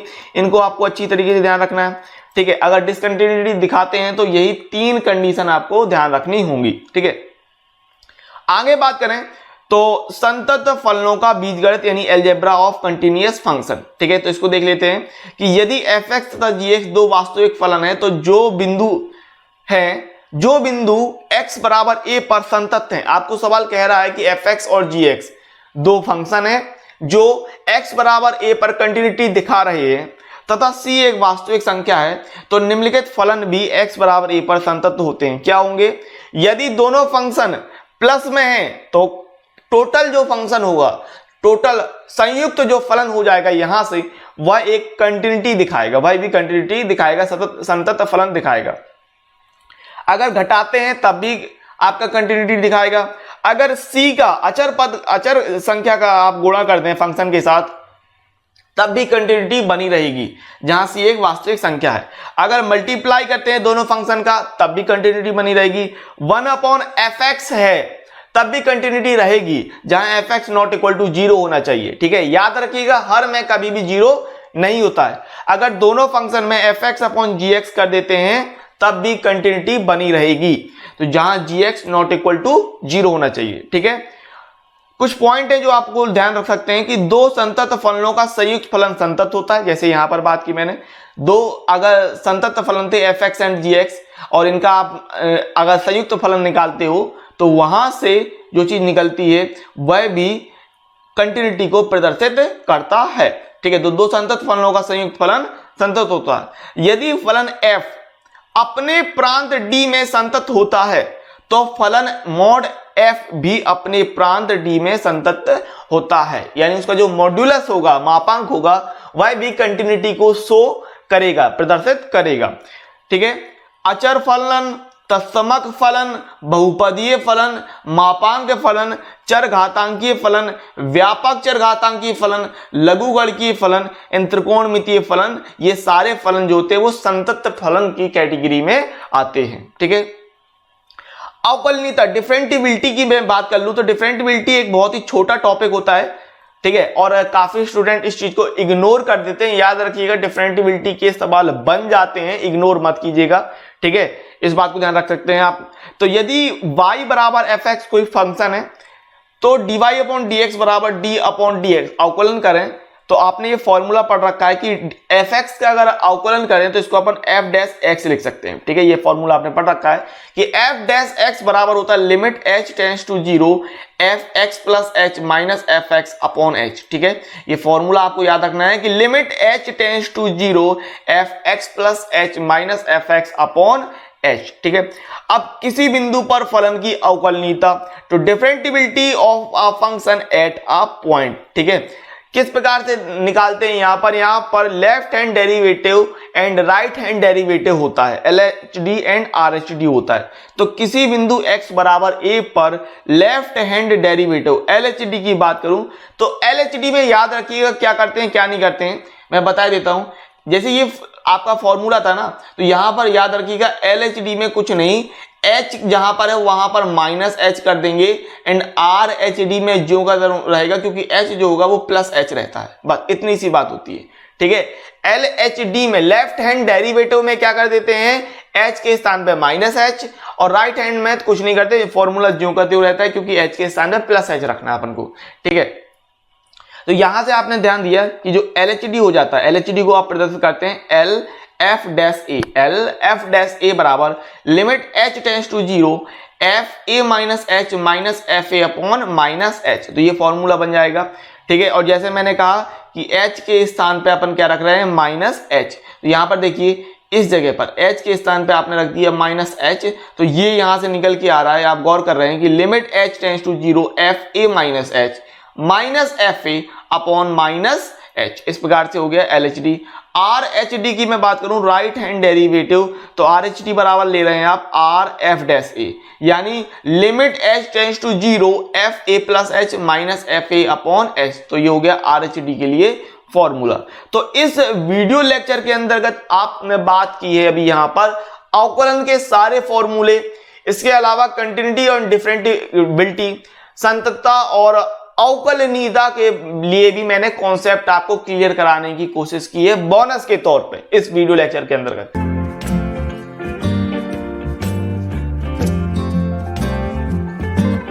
इस वीडियो लेक्चर में मैंने समाकलन का पूरा कॉन्सेप्ट है ना उसको अच्छी तरीके से निचोड़ के बेहतरीन तरीके से डिजाइन करके लिए आपके लिए बनाया है ताकि आप समाकलन को अच्छी तरीके से समझ सको, सीख सको, जान सको और कोई भी दिक्कत ना आए। इस वीडियो लेक्चर को यदि आप शुरू से लेकर एंड तक देखते हैं तो मैं आपको गारंटी दे सकता हूं कि समाकलन की एक एक चीज, एक एक कॉन्सेप्ट मैंने इसमें उठा लिया है जो जरूरी है, बहुत ही ज्यादा जरूरी है। जो सारे कॉन्सेप्ट है वो इसमें मैंने उठा लिए हैं, फॉर्मूले मैंने इसमें उठा लिए हैं और कोई भी दिक्कत नहीं आने वाली है। देखिए, समाकलन एक ऐसा टॉपिक होता है जिसे आप अच्छी तरीके से समझ लेते हैं, जान लेते हैं, सीख लेते हैं तो आपको समाकलन बहुत ही अच्छा और इंटरेस्टिंग लगने लगता है। बस यहां पर मेन बात यह होती है कि आपको कॉन्सेप्ट और फॉर्मूले अच्छी तरीके से मेमोराइज हो, और ये मेमोराइज तब होते हैं जब आप समाकलन का अच्छी तरीके से प्रैक्टिस करते हैं। एक बात याद रखिएगा, ये सारी चीज आपको पैरेलल चलती है, मतलब अगर ऐसा नहीं होता है कि आप सूत्रों को पहले याद कर लो और फिर सवालों को लगाओ, नहीं, सूत्रों को याद करने के साथ साथ आप प्रैक्टिस करते जाते हैं तो सूत्र आपको अच्छी तरीके से याद हो जाते हैं, सवाल आपको अच्छी तरीके से बनने लगते हैं। ठीक है, तो कॉन्सेप्ट और सूत्रों को बहुत ही अच्छी तरीके से समझिएगा, नोट्स बना के चलिएगा। समझ गए मेरी बात समाकलन की? ठीक है, समाकलन का पूरा कॉन्सेप्ट है और समाकलन के फॉर्मूले जो इंपोर्टेंट है वो सारे मैंने निचोड़ के इसमें ले लिए हैं। ठीक है, तो अगर मैं बात करूं फलन का समाकलन यानी इंटीग्रेशन ऑफ द फंक्शन, तो इंटीग्रेशन फलन का समाकलन होता क्या है बेसिकली ये समझ लीजिए। तो किसी फलन का अवकलन प्राप्त करने की प्रतिलोम संक्रिया को समाकलन कहते हैं। समाकलन को प्रति अवकलज भी कहते हैं। अब इसको इस तरीके से समझिए, जैसे मैंने उदाहरण में लिया है कि sin x का x के सापेक्ष अवकलन cos x होता है, sin x का x के सापेक्ष अवकलन cos x होता है। इस प्रकार cos x का x के सापेक्ष समाकलन sin x हो जाएगा, मतलब उल्टा कर रहे हो। ठीक है, ये बात समझ में आई आपको कि अगर आपने sin x का x के सापेक्ष अवकलन किया तो क्या मिलेगा, cos x। इसी चीज को उल्टा कर दो, मतलब अगर आप cos x का x के सापेक्ष समाकलन करोगे तो क्या मिल जाएगा, sin x मिल जाएगा। तो यहां पर ये आप समझ गए होंगे कि समाकलन का मतलब क्या है, अवकलन की उल्टी प्रक्रिया। ठीक है, तो d upon dx sin x बराबर होता है cos x, ये आपने पढ़ रखा है अच्छी तरीके से। अगर यहीं पर मैं कर दूं integration of cos x dx तो ये हो जाता है sin x। ठीक है, अगर मैं cos x का समाकलन करूं तो आपको क्या मिल जाएगा, sin x मिल जाएगा। तो इसको बोलते हैं आप इंटीग्रेशन का sign. Integration of cos x dx बराबर हो जाएगा sin x। क्लियर है बात मेरी? तो आप ये जो चिन्ह देख रहे हैं, ये वाला चिन्ह जिसे समाकलन चिन्ह यानी साइन ऑफ इंटीग्रेशन कहते हैं, समाकलन की संक्रिया को निरूपित करता है और dx फलन का x के सापेक्ष समाकलन प्रदर्शित करता है। समझ गए बात मेरी? ठीक है, कोई दिक्कत नहीं होनी चाहिए। यहां पर ये जो आप चिन्ह देख रहे थे, इस प्रकार का चिन्ह रहता है, कुछ इस तरीके से चिन्ह बनाते हैं, इस सांप की तरह। ठीक है, तो इस तरीके का ये चिन्ह रहता है जिसे आप समाकलन चिन्ह यानी साइन ऑफ इंटीग्रेशन कहते हैं। और जो आगे dx लगा, इसका मतलब क्या है कि आप फलन का x के सापेक्ष समाकलन कर रहे हैं। क्लियर है बात मेरी? ठीक है, अब यहां पर आपको ध्यान रखना है कि आपको पढ़ना क्या है, समाकलन के दो टाइप पढ़ने हैं आपको, इंटीग्रेशन के दो टाइप हैं यहां पर आपको पढ़ने हैं। एक तो आपका अनिश्चित समाकलन इनडेफिनेट आपका इंटीग्रल एंड निश्चित समाकलन डेफिनेट इंटीग्रल। दो चीजें पढ़नी है, अनिश्चित और निश्चित। अनिश्चित कुछ नहीं है, अनिश्चित में आपके फॉर्मूले सारे रहते हैं जिसमें आपको हर एक चीज अप्लाई करते हुए समाकलन कर देना है। निश्चित समाकलन में क्या होता है कि कोई भी निश्चित समाकलन होगा उसमें लिमिट दी रहेगी। ठीक है, अनिश्चित समाकलन में सीधा सीधा ऐसे दिया रहता है और निश्चित समाकलन के अंतर्गत आपको लिमिट दी रहती है a to b। ठीक है, इसे कहते हैं आप लोअर लिमिट यानी निम्न सीमा, और ये कहलाती है आपकी अपर लिमिट। ठीक है, यानी उच्च सीमा।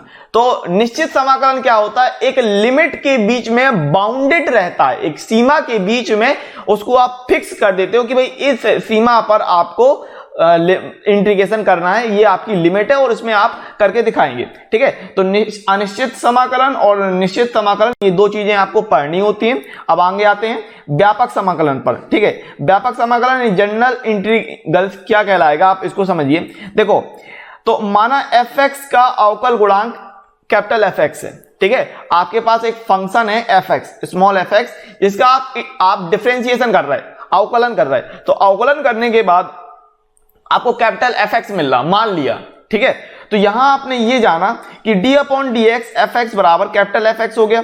तो fx plus c, small fx plus c का अवकल गुणांक भी कैपिटल fx होगा। कैसे, ये आप जानते हो। अगर आपने स्मॉल fx प्लस c का अवकलन किया है x के सापेक्ष d/dx किया, तो आपको पता है प्लस में होता है तो दोनों तरफ में बढ़ जाता है, यानी d/dx fx plus d/dx c। और c क्या है, कांस्टेंट है, अचर पद है। तो fx और कांस्टेंट का अचर पद का अवकलन 0 होता है, तो प्लस 0 यानी बराबर आएगा fx।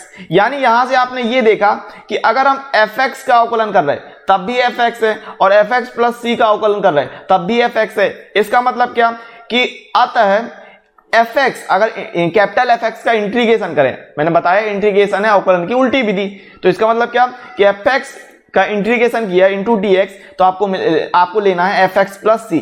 इसका मतलब यह है कि हमेशा इंटीग्रेशन के बाद में आपको कोई एक कांस्टेंट, एक अचर पद c लेके चलना है। समझ गए मेरी बात? कोई भी एक कांस्टेंट c आपको लेके चलना है। तो यहां पर आप बता रहे हैं कि जहां c एक स्वेच्छ अचर है जिसके असंख्य मान हो सकते हैं, कोई भी मान हो सकते हैं। ठीक है, अतः किसी फलन का समाकलन अद्वितीय नहीं होता है।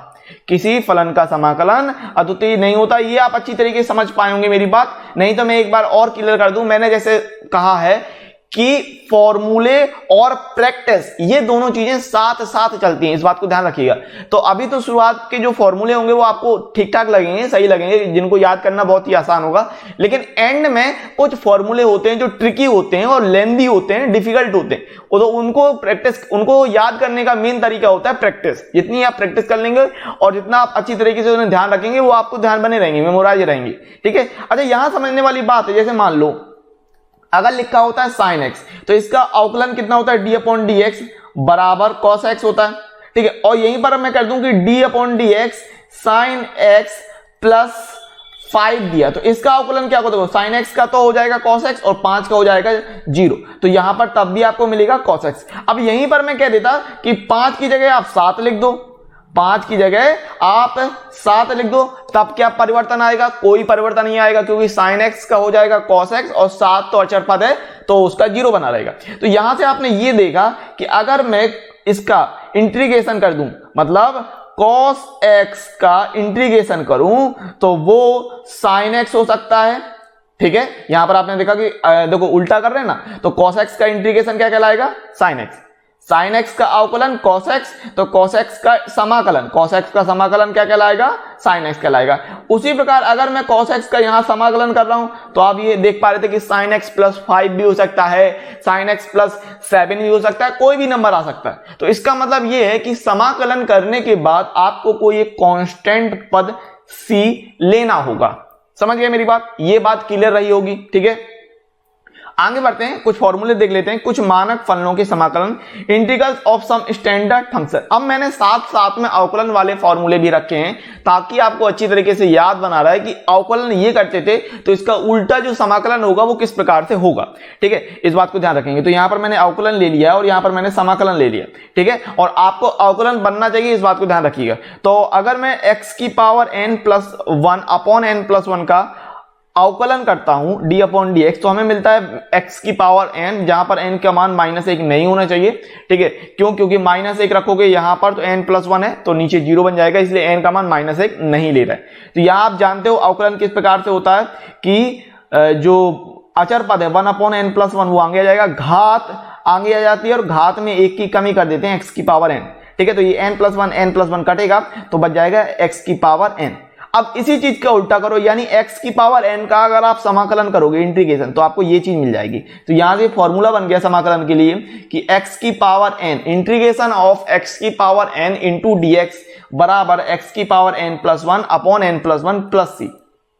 समझ गया बात, याद रहेगा क्या है फॉर्मूला भैया, कि इंटीग्रेशन ऑफ x की power n into d x बराबर x की power n+1 upon n+1 plus c। ये नोट्स करते जाइएगा, प्रॉपर पीडीएफ नहीं मिलेगी, इस चीज की आपको ध्यान रखना है। और अगर आप पीडीएफ चाहते हैं तो एप्लीकेशन को डाउनलोड कर लो, वहां पर कोई भी एक कोर्स ज्वाइन कर लो मेरा, तो वहां से आपको पीडीएफ भी मिलनी शुरू हो जाएगी। तो ये आपका ध्यान रखना है आपको फॉर्मूला, ठीक है। आगे बढ़ते हैं। अगर देखो d अपॉन डी एक्स, आपको पता है x का अगर हम अवकलन करते हैं तो 1 मिलता है, उसी प्रकार अगर 1 का समाकलन कर दें, 1 का समाकलन करते हैं तो क्या मिल जाएगा x प्लस सी। अब देखो किसी भी चीज में 1 का गुणा करने से वो वैल्यू वही रहती है, तो 1 इंटू डी एक्स को आप dx भी बोल सकते हैं। तो बेसिकली आप क्या कह रहे हैं कि इंटीग्रेशन ऑफ dx बराबर हो जाएगा x प्लस सी, ठीक है। देखो d upon D x log x होता है फॉर्मूला 1 अपॉन x, इसका मतलब कि 1 अपॉन x का समाकलन हो जाएगा log x प्लस सी। और मैंने आपसे कहा कि समाकलन में कोई भी एक कांस्टेंट पद आपको लेके चलना है हमेशा, ठीक है। और क्यों लेके चलना है ये भी मैंने ऊपर समझाया था। अच्छा, d अपॉन डी एक्स ई की पावर x बराबर होता है e की पावर x, इसका मतलब कि e की पावर x का समाकलन भी e की पावर x हो जाएगा, तो e की पावर x प्लस सी। अच्छा, ये फॉर्मूला आपने पढ़ रखा है कि अगर d अपॉन डी एक्स ए की पावर x करते हैं तो फॉर्मूला बनता है a की पावर x इंटू लॉग ए। तो अब मैं क्या कर रहा हूं, इस लॉग ए को नीचे ले आता हूं, ठीक है। तो मैंने यहां पर फॉर्मूला बनाया इस प्रकार से कि a की पावर x अपॉन लॉग ए, इसका अवकलन करते हैं तो मिल रहा आपको ax। तो इसी प्रकार यहां पर आपने ये देखा कि integration of ax into d x बराबर हो जाएगा a की पावर x अपॉन लॉग ए प्लस सी, ठीक है। क्लियर है बात। ax का समाकलन करेंगे तो मिलेगा a की पावर x अपॉन लॉग ए प्लस सी, याद रहेगा, याद रखिएगा।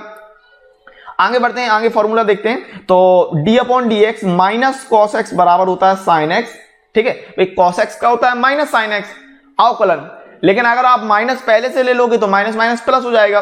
तो d upon D x minus cos x निकलेगा प्लस साइन एक्स, इसका मतलब साइन एक्स का आप समाकलन करोगे तो हो जाएगा माइनस कॉस एक्स प्लस सी। समाकलन याद रखिएगा, साइन एक्स का समाकलन माइनस कॉस एक्स प्लस सी होता है, ठीक है। आगे मैं ये अवकलन आपको पता है तो मैं आगे बढ़ता जाता हूं। कॉस एक्स का समाकलन साइन एक्स प्लस सी होगा, ठीक है। सेक स्क्वायर एक्स का समाकलन हो जाएगा tan x प्लस सी, ठीक है। अच्छा, ये सारे फॉर्मूले जो नॉर्मल है जो यहाँ पर आपके इस अवकलन में थे तो उनको आप एक बार अच्छी तरीके से ध्यान रखेंगे तो फिर आपको समाकलन के अच्छी तरीके से बने रहेंगे, ठीक है। क्योंकि जस्ट उसके उल्टे हैं, तो ये याद रख सकते हो कि कॉसेक स्क्वायर एक्स का समाकलन हो जाता है माइनस का कॉट एक्स, तो माइनस का कॉट एक्स प्लस सी, ठीक है। और देखो d upon D x sec x का अवकलन क्या होता है, सेक एक्स का अवकलन होता है sec x into tan x, तो इसका उल्टा क्या हो जाएगा, sec x into tan x का समाकलन हो जाएगा सेक एक्स प्लस सी, ठीक है। इसी प्रकार आपको ये पता है कि कॉसेक एक्स का अवकलन होता है माइनस का cosec x into d x. तो अब कॉस माइनस अगर साथ में ले लें, यानी कि माइनस कॉसेक एक्स का अवकलन करोगे तो ये निकल आएगा cosec x into cot x। तो यहीं पर जस्ट ये उल्टा हो जाएगा कि cosec x into cot x का समाकलन हो जाएगा minus cosec x plus c। ये सारे फॉर्मूले आपको लिखने हैं, नोट्स बनाने हैं, और जब प्रैक्टिस करोगे, सवालों में ज्यादा से ज्यादा लगाओगे और ज्यादा से ज्यादा ध्यान रखोगे तो अपने आप ये याद हो जाते हैं, कोई ज्यादा दिक्कत आती नहीं है। ठीक है, इसके अलावा आप जानते हैं कि d upon D x sine inverse x या फिर d upon D x minus, चूंकि cosec इनवर्स x के cos इनवर्स x के साथ माइनस होता है तो मैंने माइनस को साथ में ले लिया। तो यहाँ पर d upon D x sine inverse x and d upon D x cos inverse x के लिए फॉर्मूला होता है 1 upon under root 1 minus x square. Simple.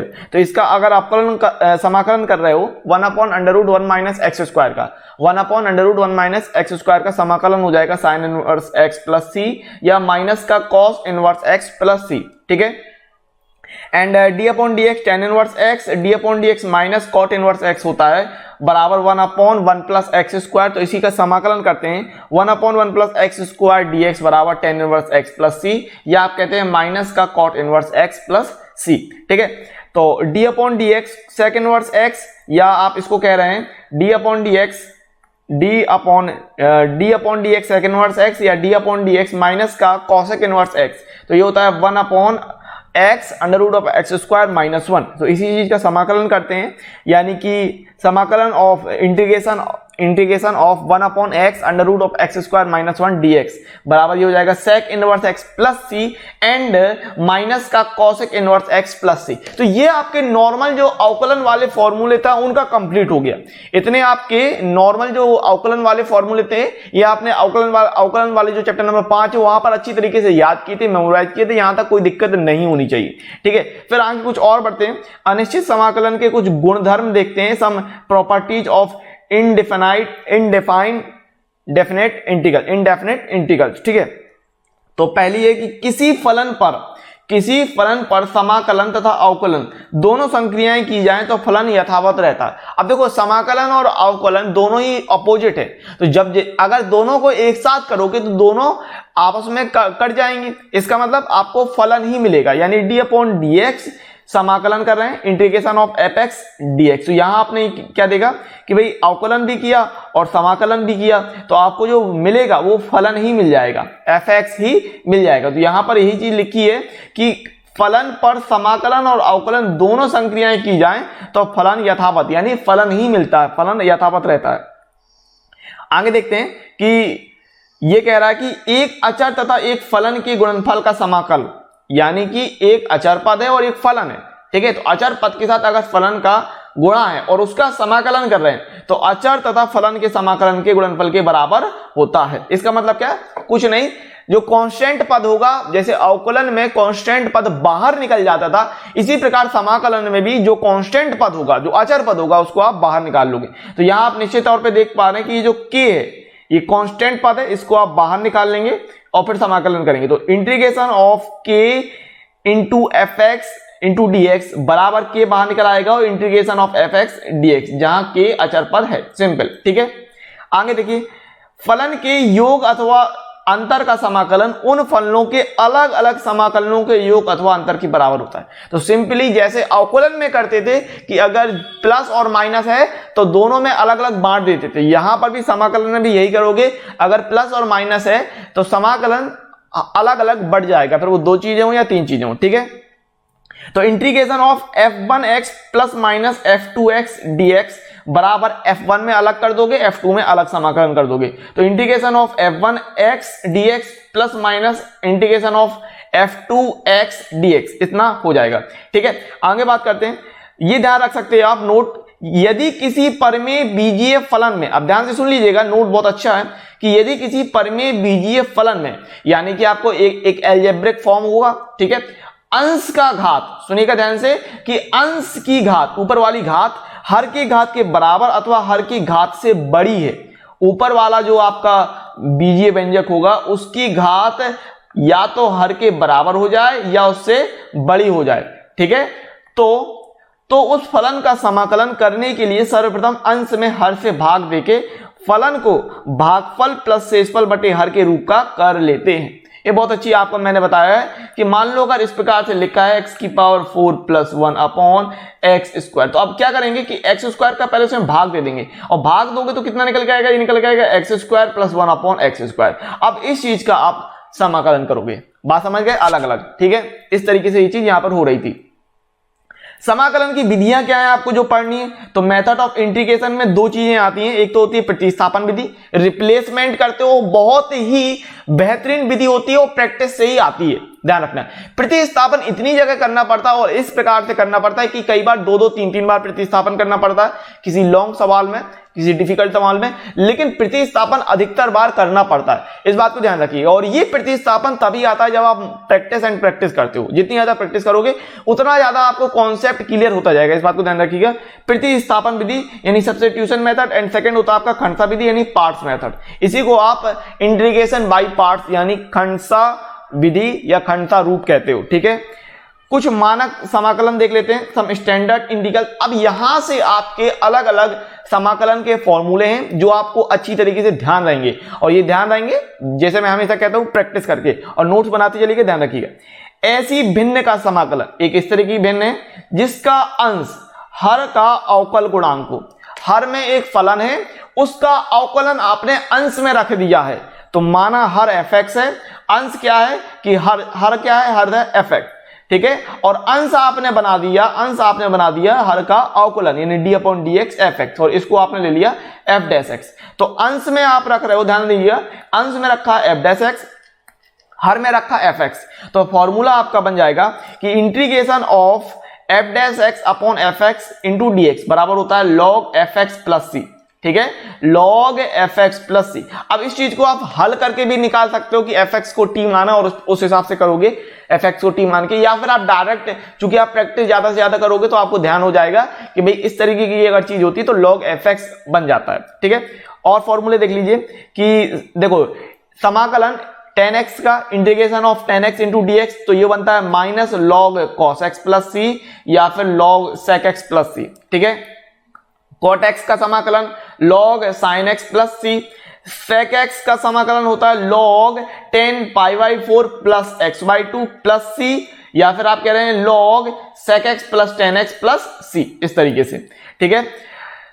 cosec x into dx, cosec x का आप समाकलन कर रहे हैं तो log tan x plus x upon 2 log tan x upon 2 plus c ले रहे हो, या फिर log cosec x minus cot x plus c, log cosec x minus cot x plus c, ठीक है। अच्छा, इनको याद करना भी ज्यादा मुश्किल नहीं है। देखो sec x की मैं बात करूं तो अवकलन याद कीजिए, क्या बनता था, sec x into tan x बनता था, है ना, याद है कि नहीं, sec x into tan x।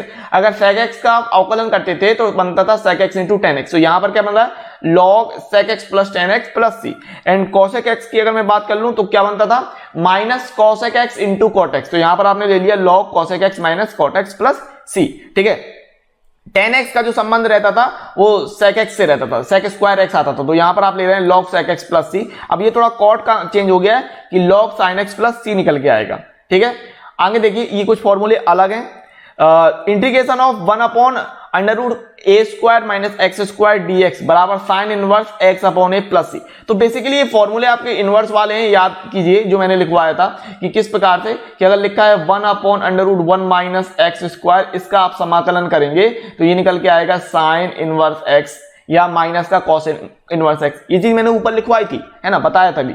तो उसी चीज को अगर 1 की स्थान पर, अब यहां पर 1 जो फॉर्मूले में होता है वहां पर आप ए स्क्वायर रख दो, तब क्या बन जाएगा, तब ये बन जाएगा sine inverse x upon a plus c, या आप इसको कह रहे हो minus cos inverse x upon a plus c, ठीक है। और integration of 1 upon a square plus x square dx, तो याद कीजिए ये फॉर्मूला किसका था, ये फॉर्मूला था 1 upon 1 plus x square dx। तो वहां पर आप लेते थे tan इनवर्स x, इसका अगर समाकलन करते थे तो उसी के रूप में मैंने लिखा है, और यहां 1 के स्थान पर क्या ले लिया, ए स्क्वायर सिंपली। तो यहां पर फॉर्मूला क्या बना आपका कि 1 upon a square plus x square, इसका समाकलन कर रहे हैं तो 1 upon A tan inverse x upon a plus c, ठीक है, या आप ले रहे हैं माइनस का 1 upon A cot inverse x upon a plus c, ठीक है। आगे बढ़िए और समाकलन कर रहे हैं 1 upon x under root of x square minus a square dx, तो यहां पर मिलेगा 1 upon a sec inverse x upon a plus c. और माइनस का 1/a cosec inverse x/a plus c। ठीक है, ये आपको ध्यान रखना है। जैसे मैं हमेशा कहूंगा कि आपको इनको नोट्स बनाना है प्रॉपर तरीके से, और प्रैक्टिस जितनी ज्यादा करोगे सवालों की तो उतनी तरीके से अच्छे याद हो जाएंगे। ठीक है, तो समाकलन कर रहे हैं 1/√a² प्लस x² dx बराबर log x plus √a² plus x² plus c। ठीक है, और यहां से जो फॉर्मूले स्टार्ट हुए हैं आपके कुछ मानक समाकलन से, ये फॉर्मूले अब इसके बाद जो फॉर्मूले स्टार्ट हुए हैं ये आप देख पा रहे हैं कि थोड़े से डिफिकल्ट और इनका स्टैंडर्ड लेवल हाई है। तो ये आधा काम हो गया, अब ये आधा काम आपका रह गया। तो आधे ये फॉर्मूले होते हैं, ये वाले फॉर्मूले जिनको आपको अच्छी तरीके से ध्यान रखना पड़ता है। Integration of 1/√x² minus a² dx बराबर log x plus √x² minus a² plus c। ठीक है, integration of 1/x² minus a² dx बराबर 1/2a log x minus a upon x plus a plus c, and integration of 1/a² minus x² dx बराबर 1/2a log a plus x upon a minus x plus c। अब यहां पर आप काफी confuse हो सकते हैं क्योंकि सारे फॉर्मूले एक जैसे दिख रहे हैं। ठीक है, तो मैंने जैसे कहा कि ये फॉर्मूले सिर्फ नोट्स के तौर पे आप लिख लीजिए, अभी इनको याद नहीं कीजिए। मैंने क्या कहा, याद करने का सबसे अच्छा तरीका क्या है? याद करने का सबसे अच्छा तरीका है प्रैक्टिस करके। ठीक है, रट के नहीं, ध्यान रखिएगा इस बात को। अब आगे बढ़ते हैं, वेरी वेरी मोस्ट इंपोर्टेंट चीज जिसको आपको, आप तो ये चीज तो आपको याद रखनी है, इसको आप रट्टा मारिएगा, ध्यान रखिएगा। क्या है भाई? दो फलनों के गुणन का समाकलन या खंडसा समाकलन का फॉर्मूला, खंडसा समाकलन इंटीग्रेशन बाय पार्ट्स। तो यदि u तथा v चर x के दो फलन हैं तो इस प्रकार से है कि integration of u into v dx। तो अगर दो फलन इनटू में है, मल्टीप्लाई में है, गुणे में, और उसका आप समाकलन कर रहे हैं तो फॉर्मूला निकल के आता है, u को बाहर रखा, v का समाकलन किया, माइनस समाकलन लगाया पहले वाले यानी u का अवकलन किया, v का समाकलन किया और dx। इस प्रकार से समझ गए। अब यहां पर इंपॉर्टेंट चीज ये है कि आपने ये गौर किया कि v जो है, जो सेकंड पार्ट है, उसका आप दो बार समाकलन करते हैं, यहां पर भी और यहां पर भी। ठीक है, इसलिए जो सेकंड पार्ट होता है उसको बहुत ही केयरफुल तरीके से चुनना चाहिए। समझ रहे हो बात? ऐसा पार्ट चुनते हैं जिसका समाकलन उपस्थित हो, जिसका समाकलन आप इजीली कर पाओ सरलता पूर्वक। ठीक है, और जिसके समाकलन का फॉर्मूला आपके पास उपस्थित हो। ठीक है, तो सेकंड पार्ट को चुनते समय बहुत ही केयरफुल रहना चाहिए। तो फॉर्मूला क्या बना, याद रखिएगा, दो फलनों के गुणन का समाकलन हो जाएगा इस प्रकार से कि प्रथम फलन, पहला फलन बाहर रखेंगे, द्वितीय फलन का आप समाकलन कर रहे हैं, माइनस लगा रहे हैं, प्रथम फलन का आप अवकलन कर रहे हैं, द्वितीय फलन का समाकलन कर रहे हैं, और इस पूरी चीज का समाकलन कर देते हैं। ठीक है, अब आगे बढ़ते हैं। नोट के रूप में देखिए, प्रथम तथा द्वितीय फलन का चुनाव, ये वेरी वेरी इंपॉर्टेंट पार्ट होता है खंडसा समाकलन में, इंटीग्रेशन बाय पार्ट्स में। ठीक है, फर्स्ट सेकंड क्या चुने, तो दो फलनों के गुणन का समाकलन ज्ञात करने के लिए बहुत ध्यानपूर्वक सुनिएगा कि उक्त सूत्र के दाएं पक्ष में दो पद हैं, ये आप देख पा रहे हो, यहां पर आप दो पद देख पा रहे हो, एक पार्ट ये था और एक पार्ट ये था। दायां पक्ष यानी ये वाला पक्ष कह रहे हैं, ठीक है, राइट हैंड साइड वाला। तो दो पार्ट यहां पर आपने देखे सूत्र के।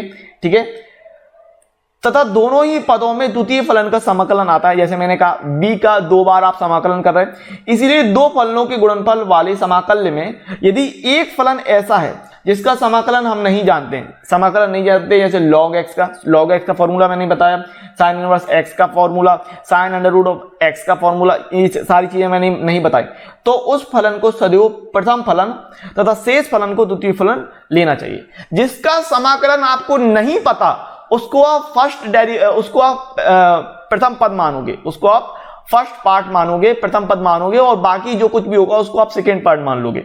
समझ गए बात? यदि समाकल्य में केवल एक ऐसा फलन है जिसका समाकलन हम नहीं जानते हैं तो एक का द्वितीय फलन लेना चाहिए। जैसे कि मान लो आप समाकलन कर रहे हो, ध्यान रखना, आप जैसे समाकलन कर रहे हो log x का, अब log x का नहीं जानते हो ना, तो क्या करोगे, log x इंटू 1 dx। अब ऐसे निकालोगे इसको, तो ये हो जाएगा फर्स्ट पार्ट, ये हो जाएगा सेकंड पार्ट।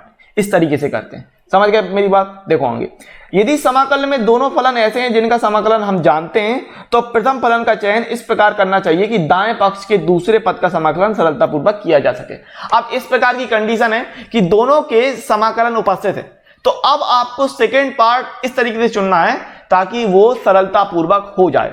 ठीक है, हम उस फलन को भी प्रथम फलन चुन सकते हैं जो शब्द आइलेट में पहले आता है। आइलेट ये एक शब्द है, इसमें आप प्रथम फलन चुन सकते हैं उस चीज को। यहां पर आप क्रम से, जैसे ILATE, आइलेट, ठीक है, इसमें जो भी शब्द पहले होगा उसको हम प्रथम फलन मान लेंगे। जैसे आई का मतलब क्या है, आई का अर्थ है इनवर्स ट्रिग्नोमेट्रिक फंक्शन। अगर आपका इनवर्स यानी प्रतिलोम त्रिकोणमितीय फलन दिया है तो उसको पहले मान लेंगे। अगर नहीं दिया तो एल का अर्थ है लॉगरिथम फंक्शन, ए का अर्थ है एल्जेब्रिक फंक्शन, ठीक है, टी का अर्थ है ट्रिग्नोमेट्रिक फंक्शन, ई का अर्थ है एक्सपोनेंशियल फंक्शन। सिंपल है बहुत।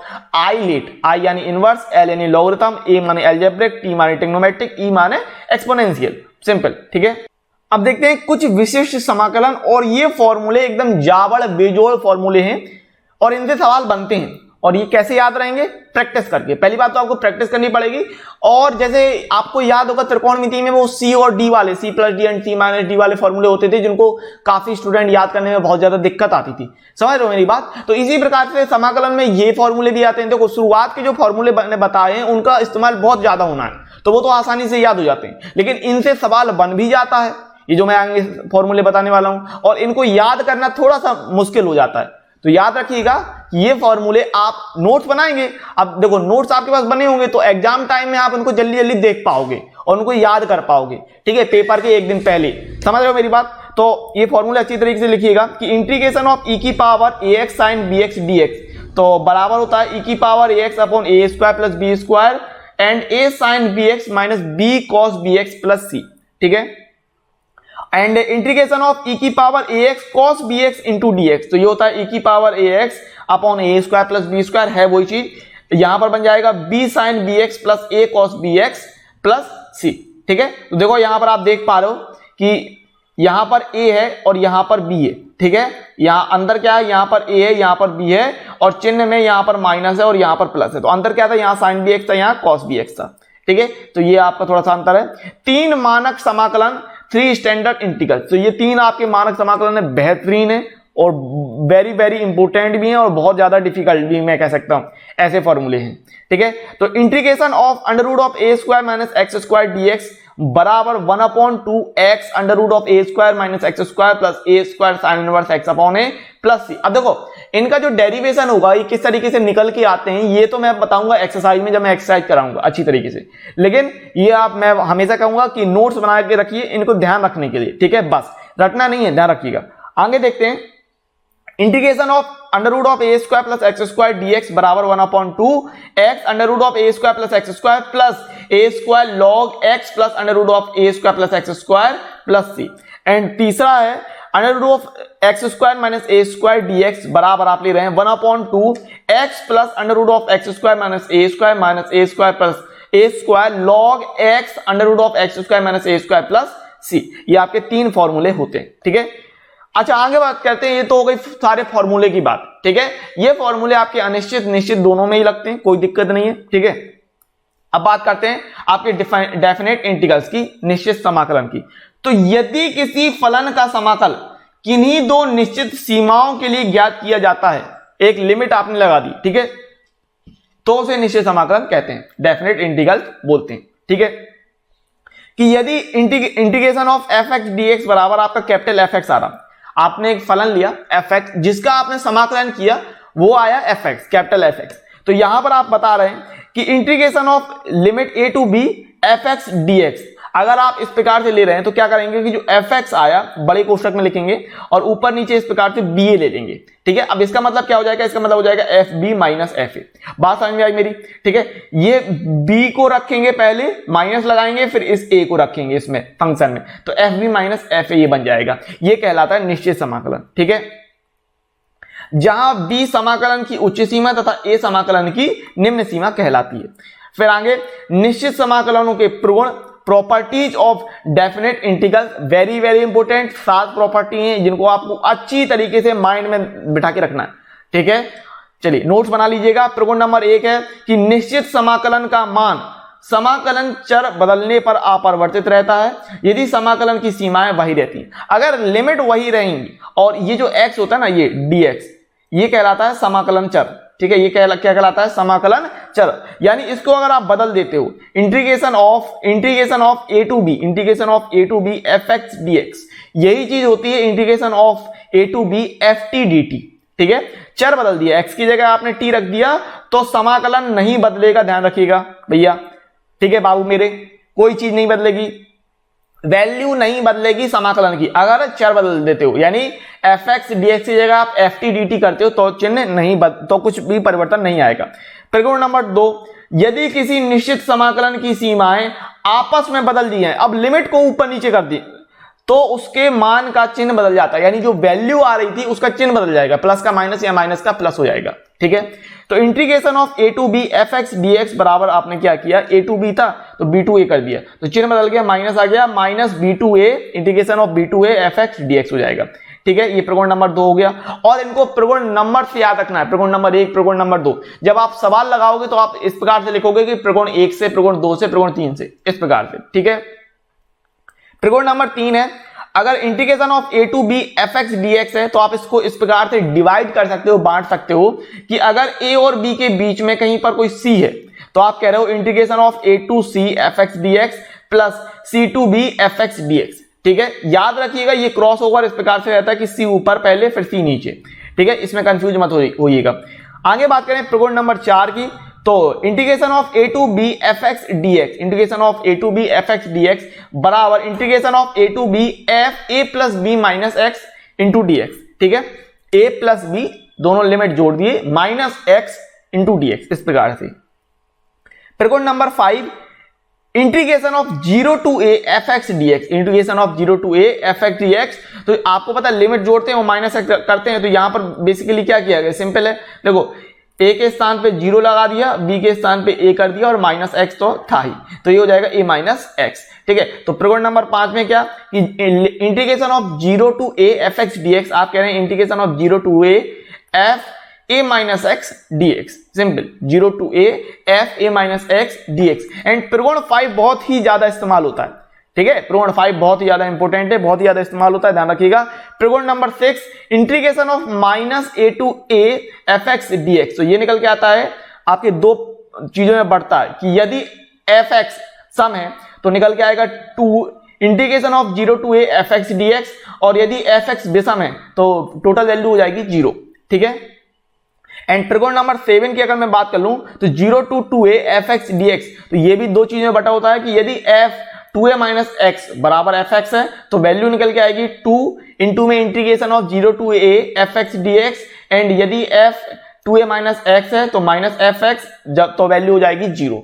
सिंपल, तो ये 7 आपके प्रगुण हैं, आपकी प्रॉपर्टीज हैं निश्चित समाकलन, डेफिनेट इंटीग्रल्स की 7 प्रॉपर्टी हैं जिनको आपको बहुत ही अच्छे, ये प्रगुण आपको बहुत अच्छी तरीके से याद होना चाहिए निश्चित समाकलन के लिए। इसी के साथ मिलते हैं अगले वीडियो में, तब तक के लिए जय हिंद, जय भारत, वंदे मातरम।